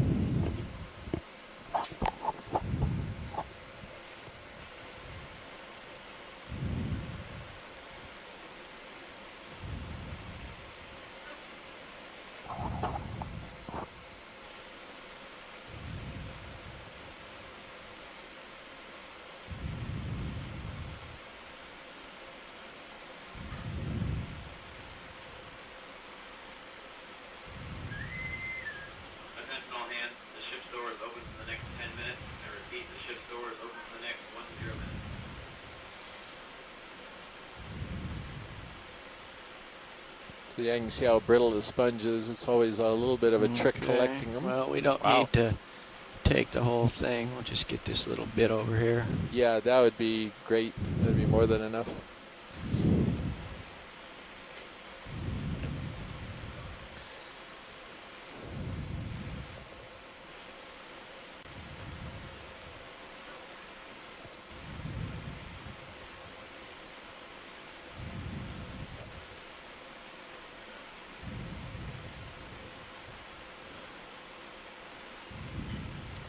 And almost, you won't have a chance to try this, but just try this. This is a really excellent job of collecting an extremely difficult animal.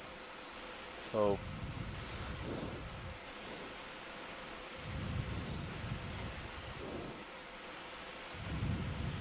yeah, Looks like you're stationary. Dave, which box is this going to go into? Maybe so. Yeah, if you Gonna think be so. then- port inside, it believe looks you. like? Port inner, yes. Yeah, okay. That's it. And you ready to click?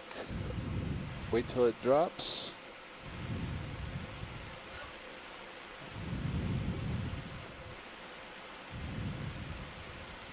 And it's in the bank, so we can go ahead Gently and close her up. Closing up. you must use this format. What? Uh-oh.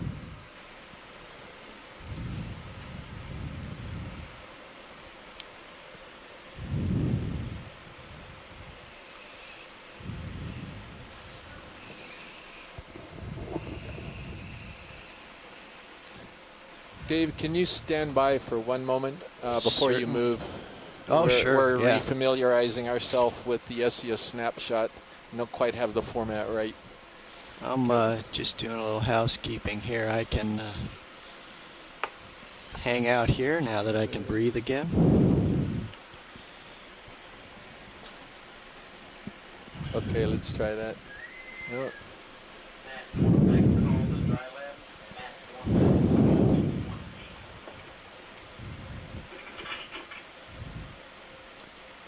Try getting rid of the.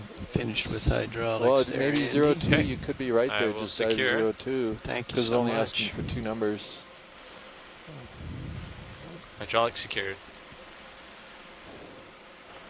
So what's happening right now, sorry for a brief delay, is that we're attempting to collect all the information regarding the site where this was collected. Would you like to come in and That will fly for a while?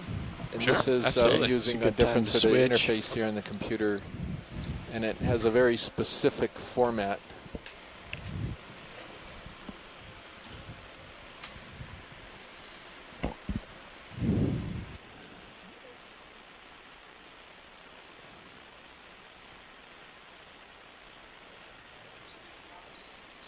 Yeah, so it's maybe not parentheses, it looks like brackets. You could try that. We almost got it, but we need to sort of stay here just for a second. They're doing an ROV change as well, so that we don't lose the position of where this animal was collected from.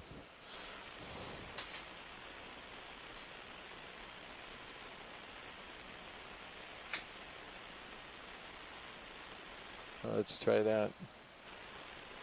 Good grief.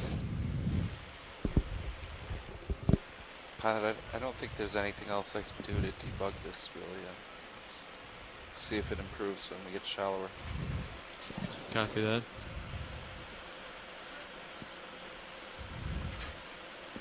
Maybe a problem with the Sirius USBM. I don't think so because it's getting the slant range correct, and all the Sirius beacon needs to do is respond to the ping. It So could it's be the- multipath. So for those of you who are just Could tuning be. in, this is the Okeanos Explorer, Johnston Atoll Expedition, the La Lima Okamoana ship-side receiver is expedition investigating getting the Johnston ping at the Atoll. right time. We're It currently thinks it's coming on from the wrong Horizon direction. Guyot, about 1,900 to 2,000 meters, but it's and getting we're D2s correct. currently in the middle So of collecting strange an unusual and combination. possibly new species of glass sponge from the deep sea. And so we're currently processing and getting ourselves ready for the next step. Sorry, just try without the brackets. I don't understand what's wrong because we're following the format exactly. And if this doesn't work, then we'll go ahead and hand write in the actual data and then figure this out later on so we don't hold up the dive. Nav, did you drop a target on the collection? Yes. Thank you. Yeah, let's see if this works. Last chance. Hey, we got it. Jeez, always sorry. I'm over 60, folks. I just had an online senior moment, and I apologize for that. But we are ready to move on, pilot, when you're ready. Thank you for your patience and everybody for their patience. So this is my colleague, Dr. Chris Kelly from the Hawaii Undersea Research Laboratory. So I'll and this is Chris Baugh from the Smithsonian's 340. National Museum of Natural History. And we're your hosts for the 2017 Laulima Okamoana Okeanos expedition to the Johnson Atoll unit in the Central Pacific. We're here at 1,900, 2,000 meter depths looking at a deep sea setting of sponges, sea cucumbers, and other interesting animals present on a manganese a manganese deep sea bottom. So I wonder, well, we're going to pass it by. We'll let this one go since we were sitting here for a little while. But yeah, we want to see if we can get a few more corals recorded as we go along here. And Tina had mentioned something reddish, but I didn't see it. I didn't see that either, Yeah. Tina. Sorry. Watch lead nav. Passing through north. Roger, Nav, go ahead. Unfortunately, we only have a little bit over 30 minutes left on the bottom due to our late start. With that remaining time, should we continue to follow this contour, or would you like us to try to go up over the top? 340. Let's continue along the edge. I think that's where most people would be interested in us Sure. going. Thank you. Keep doing what we're doing.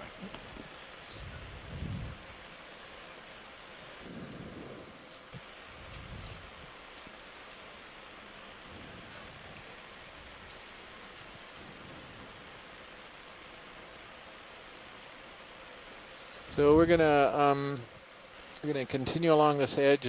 I'm not sure everybody heard that communication with the navigator was inquiring about how we proceed. We have about 30 minutes left in the dive, and we're going to proceed along this edge and hopefully see some other things. Like maybe we could take a look at this coral that's right in front of us with the brittle star in it. That's possible.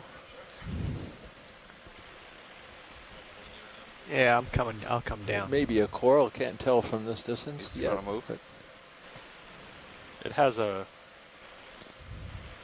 Corally look to it. yeah. I was almost going to say a Chrysogorgia-ish look to it, but Co-pilot, should we move ahead? Yeah, we should. We should get a move going, Kills. Same as we've been doing, 60 meters at 330. Yeah. Yeah. Oh, just Did we, back up a little note bit, the set it collection down, and we'll take a in the long look invitation? at it. Because I forgot all about it. We're so busy with this. Sorry, what was that? I was telling Andy Oh, to sorry, back. no, Oh, watch it. sorry. What was that, watch lead? I'm very sorry. I pressed ROV nav instead of survey 1. Apologize. I was talking to Okay, no Nicolai. problem. Sorry. Bridge nav.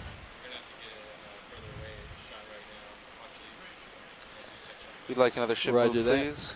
60 meters, bearing So what 330 are degrees, we looking at with 0.2 this knots. coral? Is this a corallium?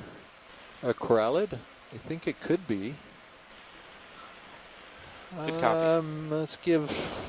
We're going to need to get a little help from shoreside here as to what we're looking at. Any chance we can get a little closer zoom, or is that not possible? There you go. Yeah. Anywhere here, it doesn't have nodes. It's. Boy, and That's max now.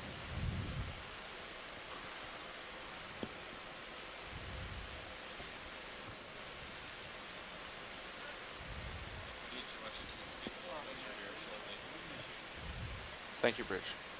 so, yeah, so I think it's a corallid. I'm not positive. I was kind of waiting to see if others would weigh in on this.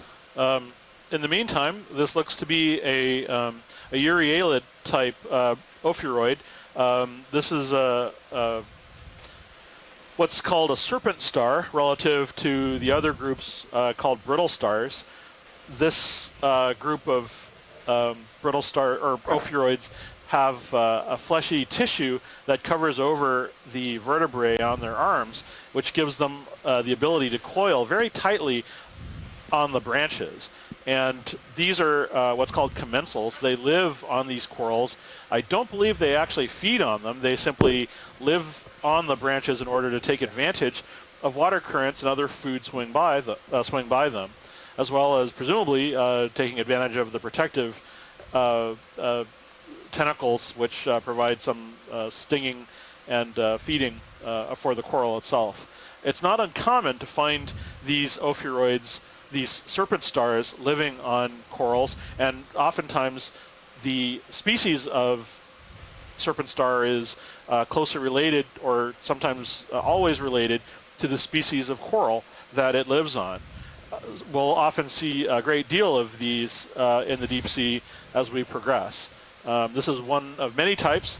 They're fairly difficult to identify, and so there's a lot of work for people who want to pursue research in serpent star, or what's called the urialid group of brittle stars. That's good for Science Pilot when every video is ready. Okay, we're out of here. So I'm going to go with hemicorallium as the best guess on that coral. And since Tina actually also thought it was a coralliid. Look over to your right until I so catch that's up good. with We you. got a little bit. Sand to the A left. couple of us think it's that group. I'll swing my head over there to keep you in So view, but it's Amy Bucko it's a little Taylor, bit I off suspect, track. is not watching right now because it's pretty late for her. So she's really an expert on this group of animals. And I'm looking 025 right now. Yeah, that's something this to keep is us occupied. Tritopleura. We could probably skip this one. Oh, well, We could. Sorry, we've been seeing them all day. these aren't the droids you want.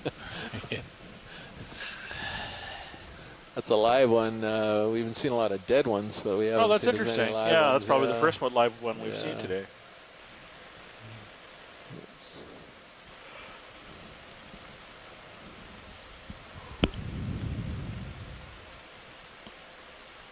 Keep eyes peeled for anything red.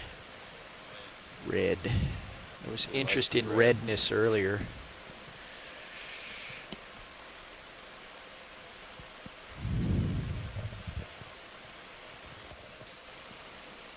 Looks like another Walteria or a Tritopleura again. I think we've got some images of this guy already. It might be, I don't know if that's a crinoid in the background or a coral. It's to the right, yeah. What is that thing sort of sticking up? I think it's a stock with some crinoids on it.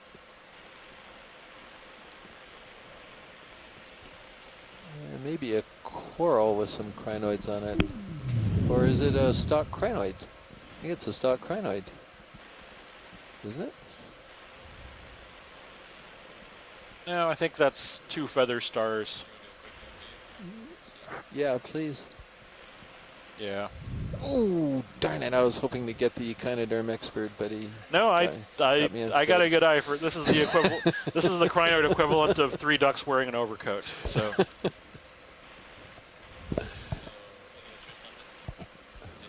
Yeah, continue on. Yeah, I Thank think you. we've got some close-ups. Thank you. So you probably should It would have come been around the interesting left if I was and right. follow the rock trail Oh, off absolutely. to the But northwest. usually when they're that yellow, Something in the the middle stock is right also now. yellow. Big low sponge. Okay. Oh, I didn't realize how far you were. Yeah, I'm gonna bring. We haven't seen any sea stars. you're starting I to mean, tug even on though me you here. specialize in echinoderms, you're very specific. I'd have to Yeah. just come Here's back a into here's the a new kind sand of a little crinoid bit. on the coral on the right Back there. up. You notice the white and purple coloration. Yeah, you I got think that that's tug on me there. one of those telocrinid things with the long pilots, spindly new arm video on the tips. chair. Hey, Rolly.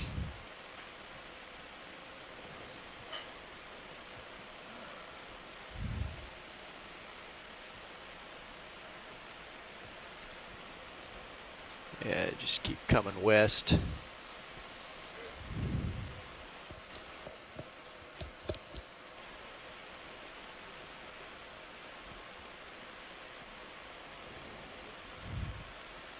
Oh, it's like Yeah, so that's this is new because Chuck just came and weighed in on this and said he's thinking it's a little bit different. Okay.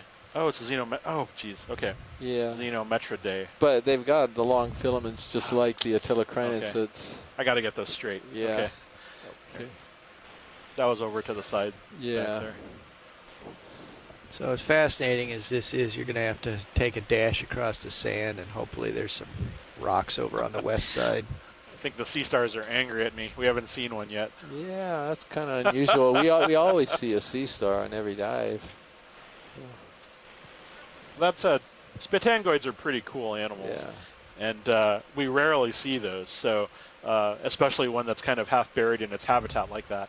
One of the great things about Okeanos observations is we often get to see species of animals in their habitat, which is something you don't get to see from my perspective a lot of times, because animals are often collected by trawl net, and thus without the context of how they were collected or what they were doing when they were alive.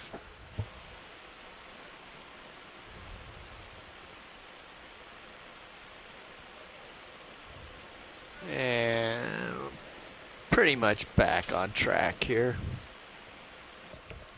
Yeah, looking 340 now. Close enough.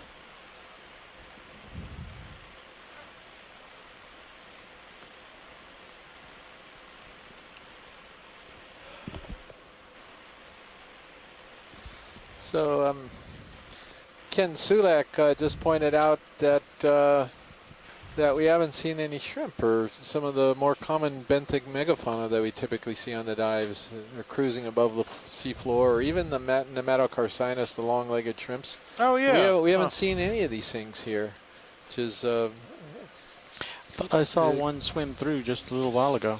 Oh, did you, Roland? Okay. Yeah, oh, okay. I missed that.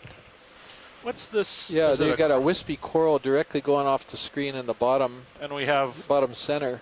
It looks like a Yeah, I wonder palmate if- structure.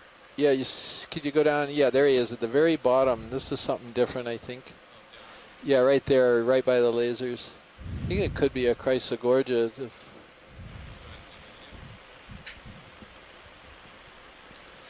Yeah, it is. Yes, it is. So, looks like that's our.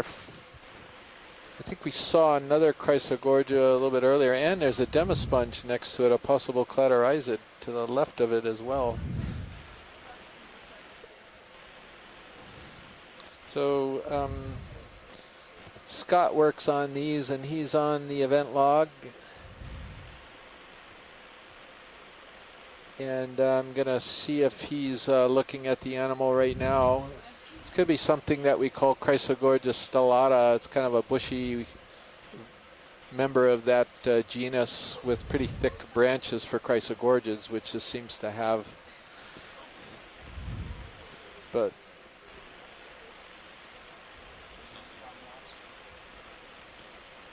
Oh wow! Yeah. Is that a little Cladorizid on? yeah, Oh wow! that's what I was saying. It's a little, and he's a little squat lobster. That's what Roland was pointing out Yeah. on there. Yeah. So that kind of waving thing is what we think is a carnivorous sponge that's right next to the coral. Andy, you can't see the lobster. It's at the bottom of the screen. Down. and Tilt down a little bit. Sacco There saw you a go. coral to the right, too. Yeah. We'll see if we can spot that afterward.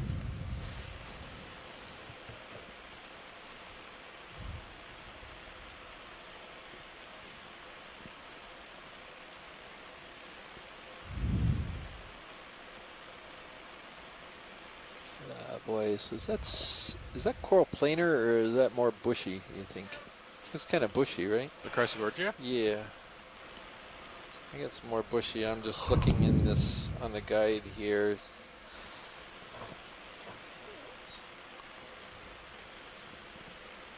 On the Where stalk. is he?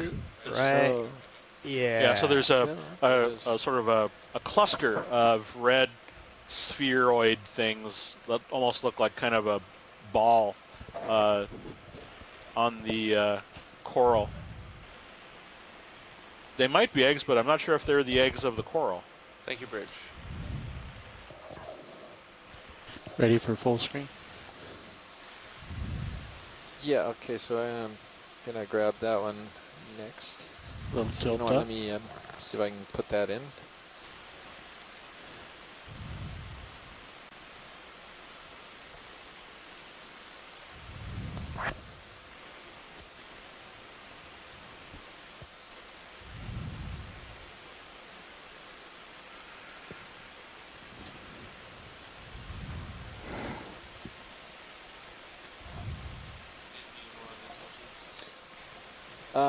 I think we're good on that. If video's good, thank you. Video's good.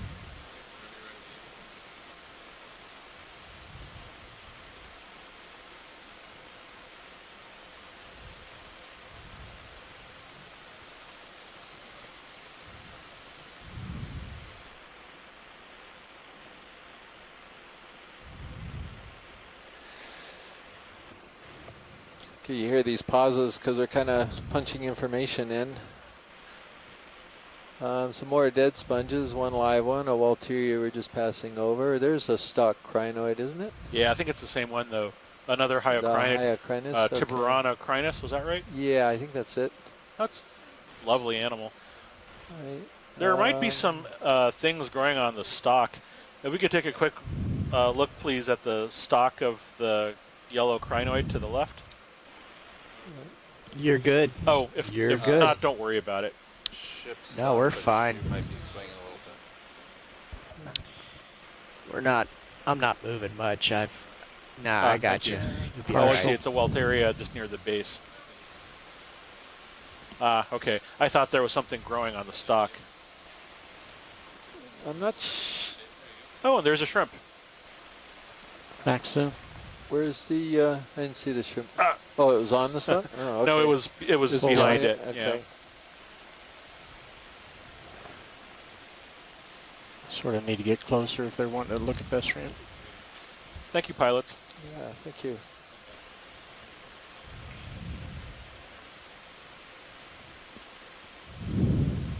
Go north, my son. So you were you gonna punch that one in? Yeah. Oh, sure.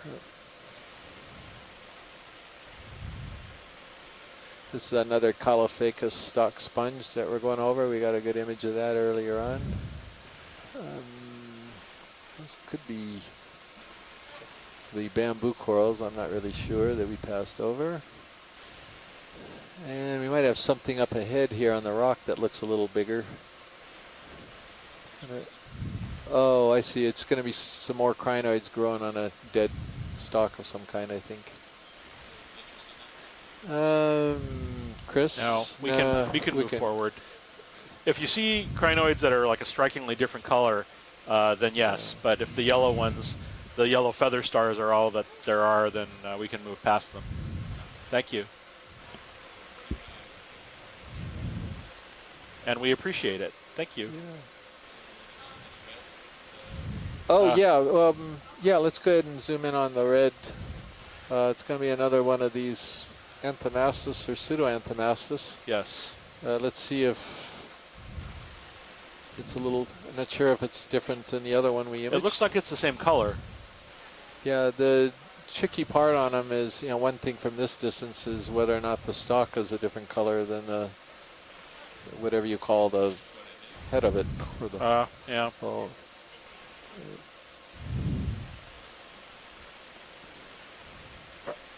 So it all looks like a uniform color, and Little tilt down, I can give you more I'm not zoom. sure if Tina's still here. No, I think she's tuned out for the Tuned evening. out, It was yeah. about 4 a.m. when she logged out.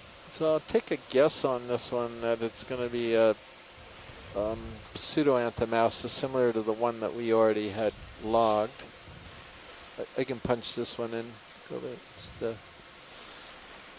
Pulling out for full.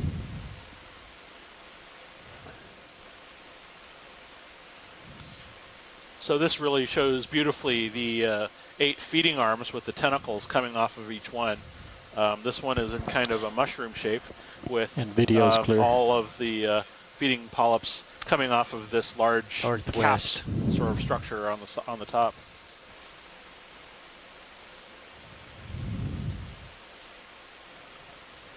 Is that a Bersinget on the right? Some Have we dead seen those? sponges on the seafloor there. Okay.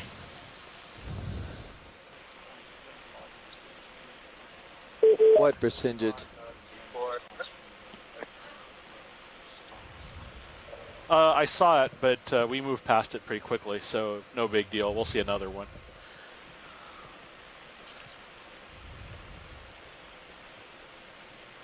So we did actually get to see a starfish today. We just Yeah. didn't get to stop for it. So we may have either sponges or corals coming up. I can't really tell from the distance.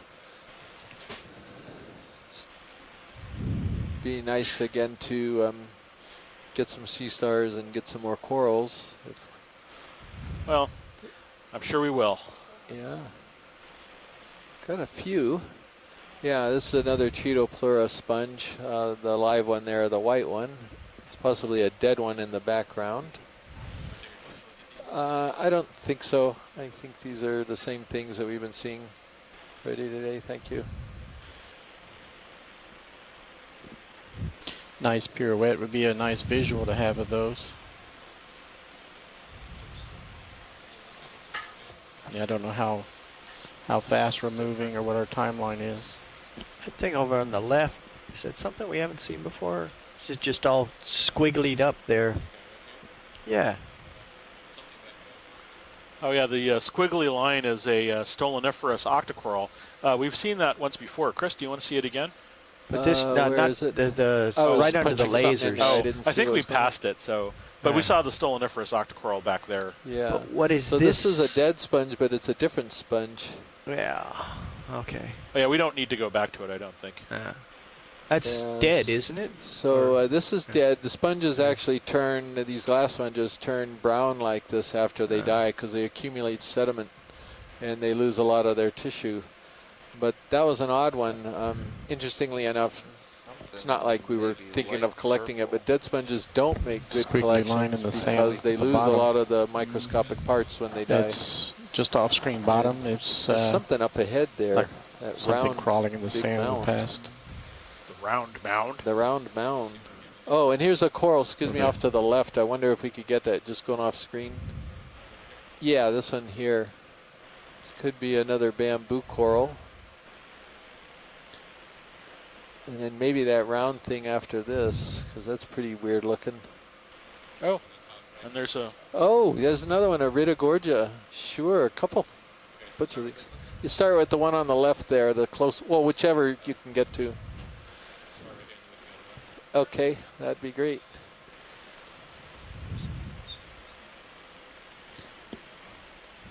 Dave, Oh, on the sponge. co-pilot, how are we doing Yeah. on tether? If we want to move before we recover, it's probably going to have to be about now. We're good.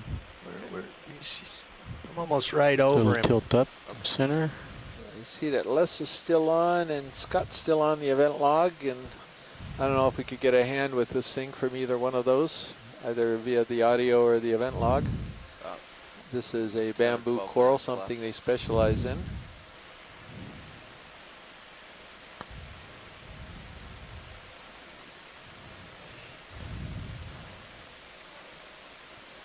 And let's see the very tip.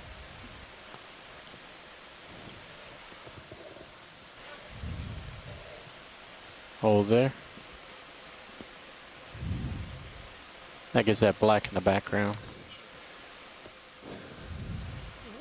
All right, Les had commented on the other coral, but Les, do you have an opinion on this one? It looks to me like it's another Jason Isis, but I was going to wait for you or Okay, I'm going Scott to pull to out comment partial. on If it. you can tilt back This down is and the look for bamboo any fan that we saw additional earlier in the creatures on it. dive. It's got that very opaque stalk to the polyps. I didn't Very really nice. see where it was branching. And we'll go full screen from I here. think it's nodal, maybe.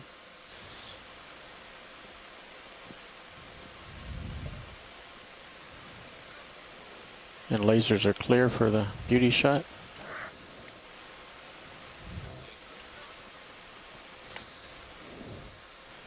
Oh, I'm sorry, I got, there we go. tap. Yeah, And Maybe video's just clear. because we're constrained. Yeah, and it's already been identified, the one to the left. I wonder if, given we're time constrained, we could skip this one and maybe go for the blob on the right. Yeah, in the back right.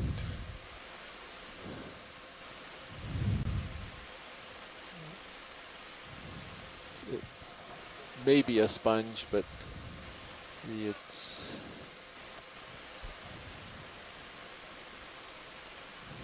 Yeah, it is a sponge, and I think it could be similar to the one we collected. You just do a snap zoom on it just to confirm.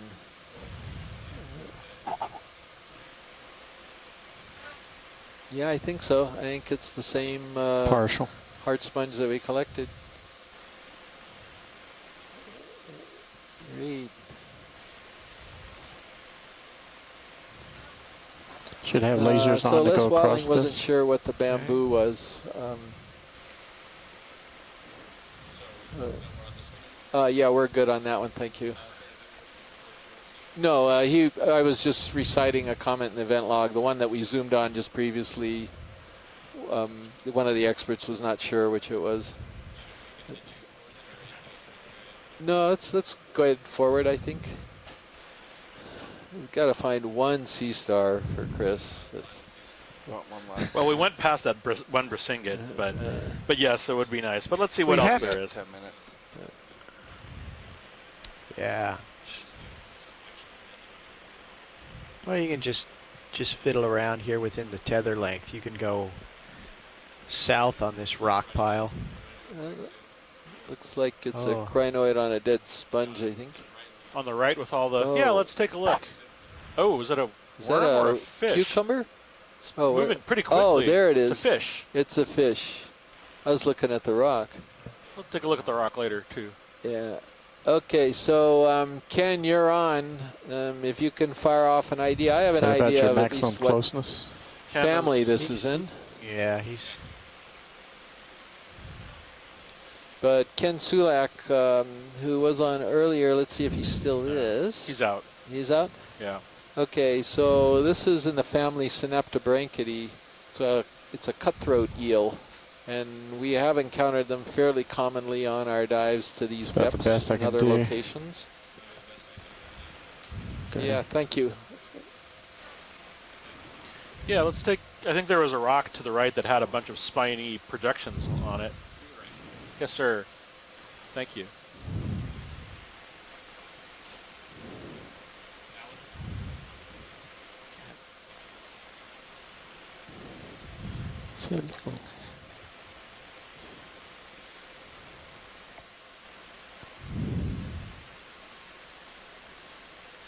So swimming shrimp just went off screen, right? We've got a little bit of bed forms here, indicating there's some current at certain points across the seafloor. Yeah, just a sort of a quick survey. Looks like sponges and yeah. It's a wood coral. There's a Yeah, shrimp to dead the right. sponges. There's a little red shrimp there, Huh? and that's possibly a Candidella, the coral that's off to the right of the rock too. Looks like it's a primnoid. Yeah, another Candidella. Is the, good look at the Which the one's your shrimp. I interest, think the science? shrimp- Okay, let's go to the shrimp. possibly in the genus Plesionica. That would be my guess. I don't know if we've got any Oh, wow. arthropod folks here. This is our first shrimp today. It's an interesting one.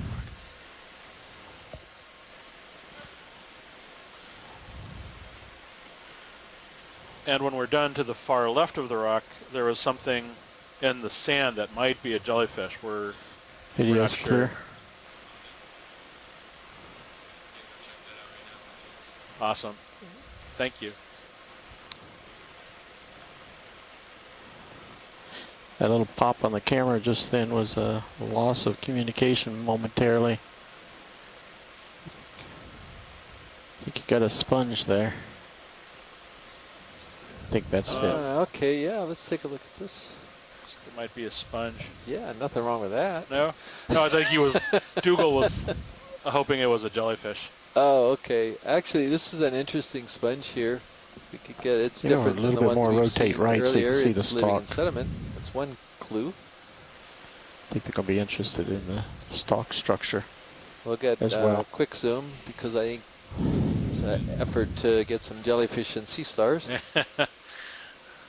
Yeah, so this Tilt down. particular sponge is in the family Pharenematidae, and it's in a different genus than those big massive ones. This is called Sericalophus, a catcher's mitt sponge. So we're kind of seeing it from a side view, but if you looked at it from the front view, which is facing down, it would look like a catcher's mitt. So they're really very cool sponge. This is a deep water version, and we're calling it, I think, Sericalophus new species 1. Oh, wow. So again, for people who are just tuning in, this is a glass sponge, and one of the neat things about this, as we're seeing very closely, is that this holdfast, this root, if you will, these are all glass fibers, and so these are very similar to the fiber optic cables that might be connected to some of the electronics in your house. Pulling for full screen. The texture and the feel is very similar, and in fact, there are industrial people who are really interested in how sponges grow these glass fibers in order to build better fiber optics. Okay, we're clear. Thank you. 3 minutes left.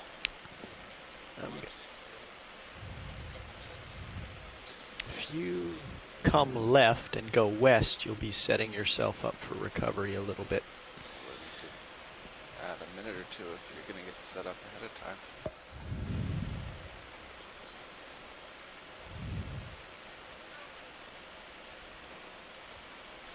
Is that another Bersingid there going off screen left? Wrapped around the sponge.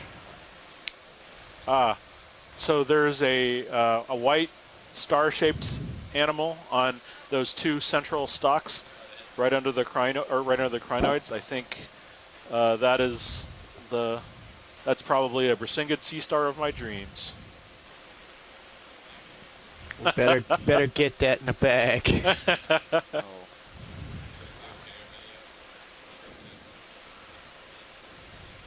We got a sea star. All right, woohoo!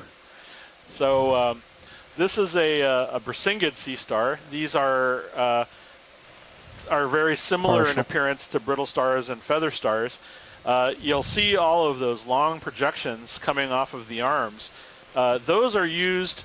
So this animal's natural feeding position is to raise all of its arms into the water, and it uses those spines to capture food as water currents bring tiny crustaceans near them.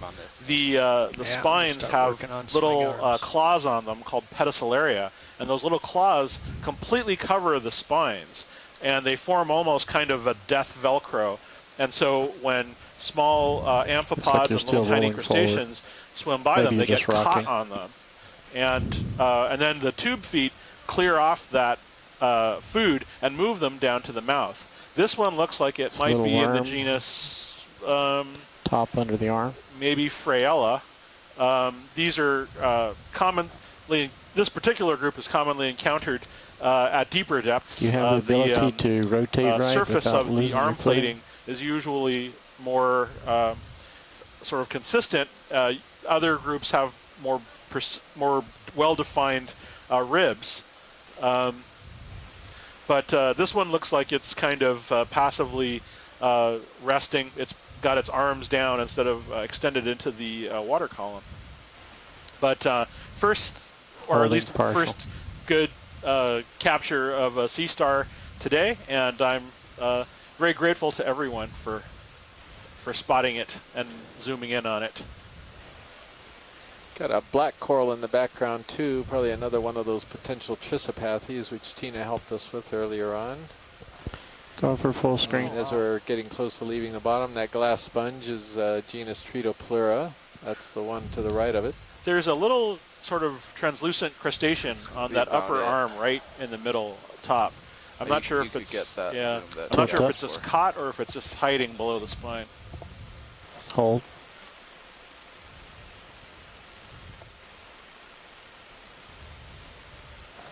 Chris, it's actually sitting on the sponge behind it. Oh, it's on the sponge behind it.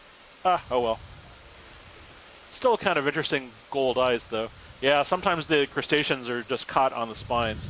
There's Like also that another one might be crustacean down in the to the front. right of to the right of it.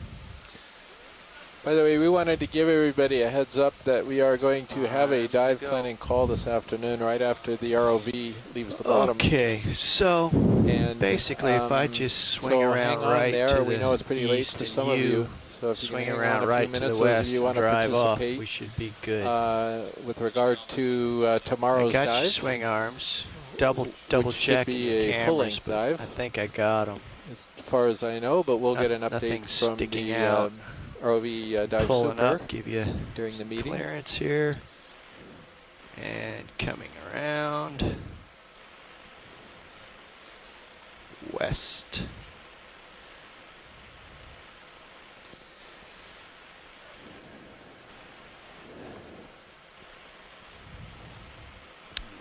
Push out until it looks good.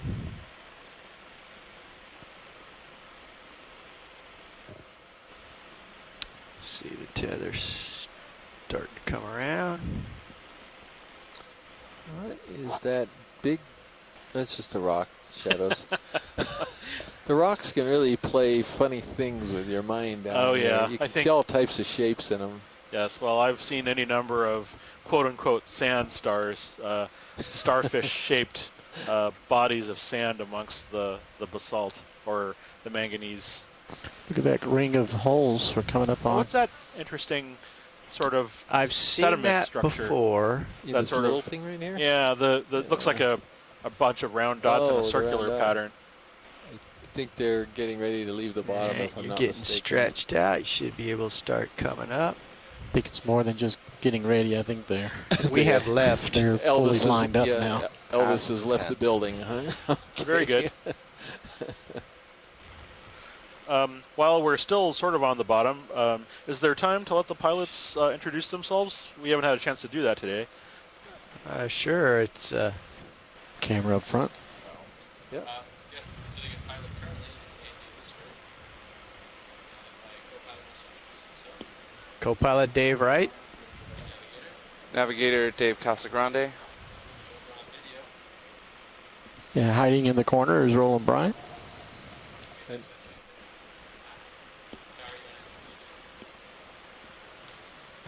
And Tara Smithy at Video Clipping Station.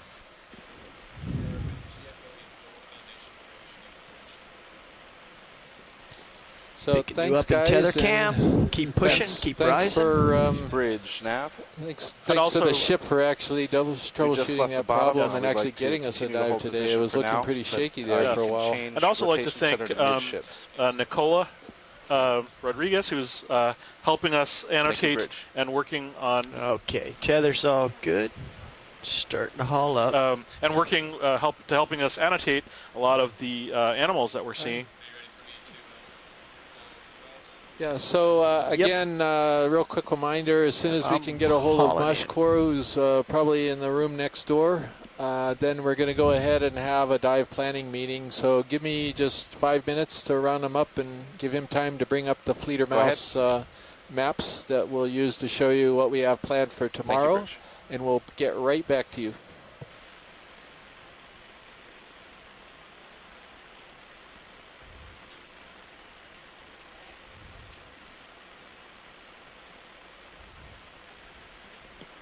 Increasing speed. I'm at 21 meters a minute.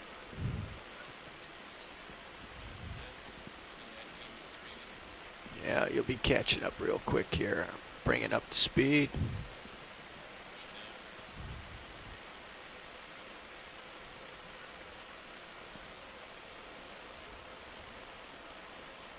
What's our current recovery speed? 30. 30. Roger that. We're there. And we are currently forecast to reach 50 meters 1 minute early. Actually, we'll let it stabilize here. I'm a little fast. I see a 34. Yeah. Off. Yep. Adjusting the Dave-O-Matic here.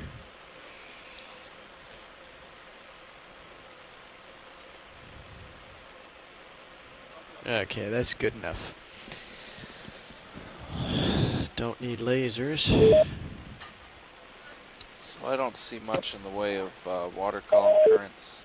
Okay, I'm coming out of auto head. That's what I got. That's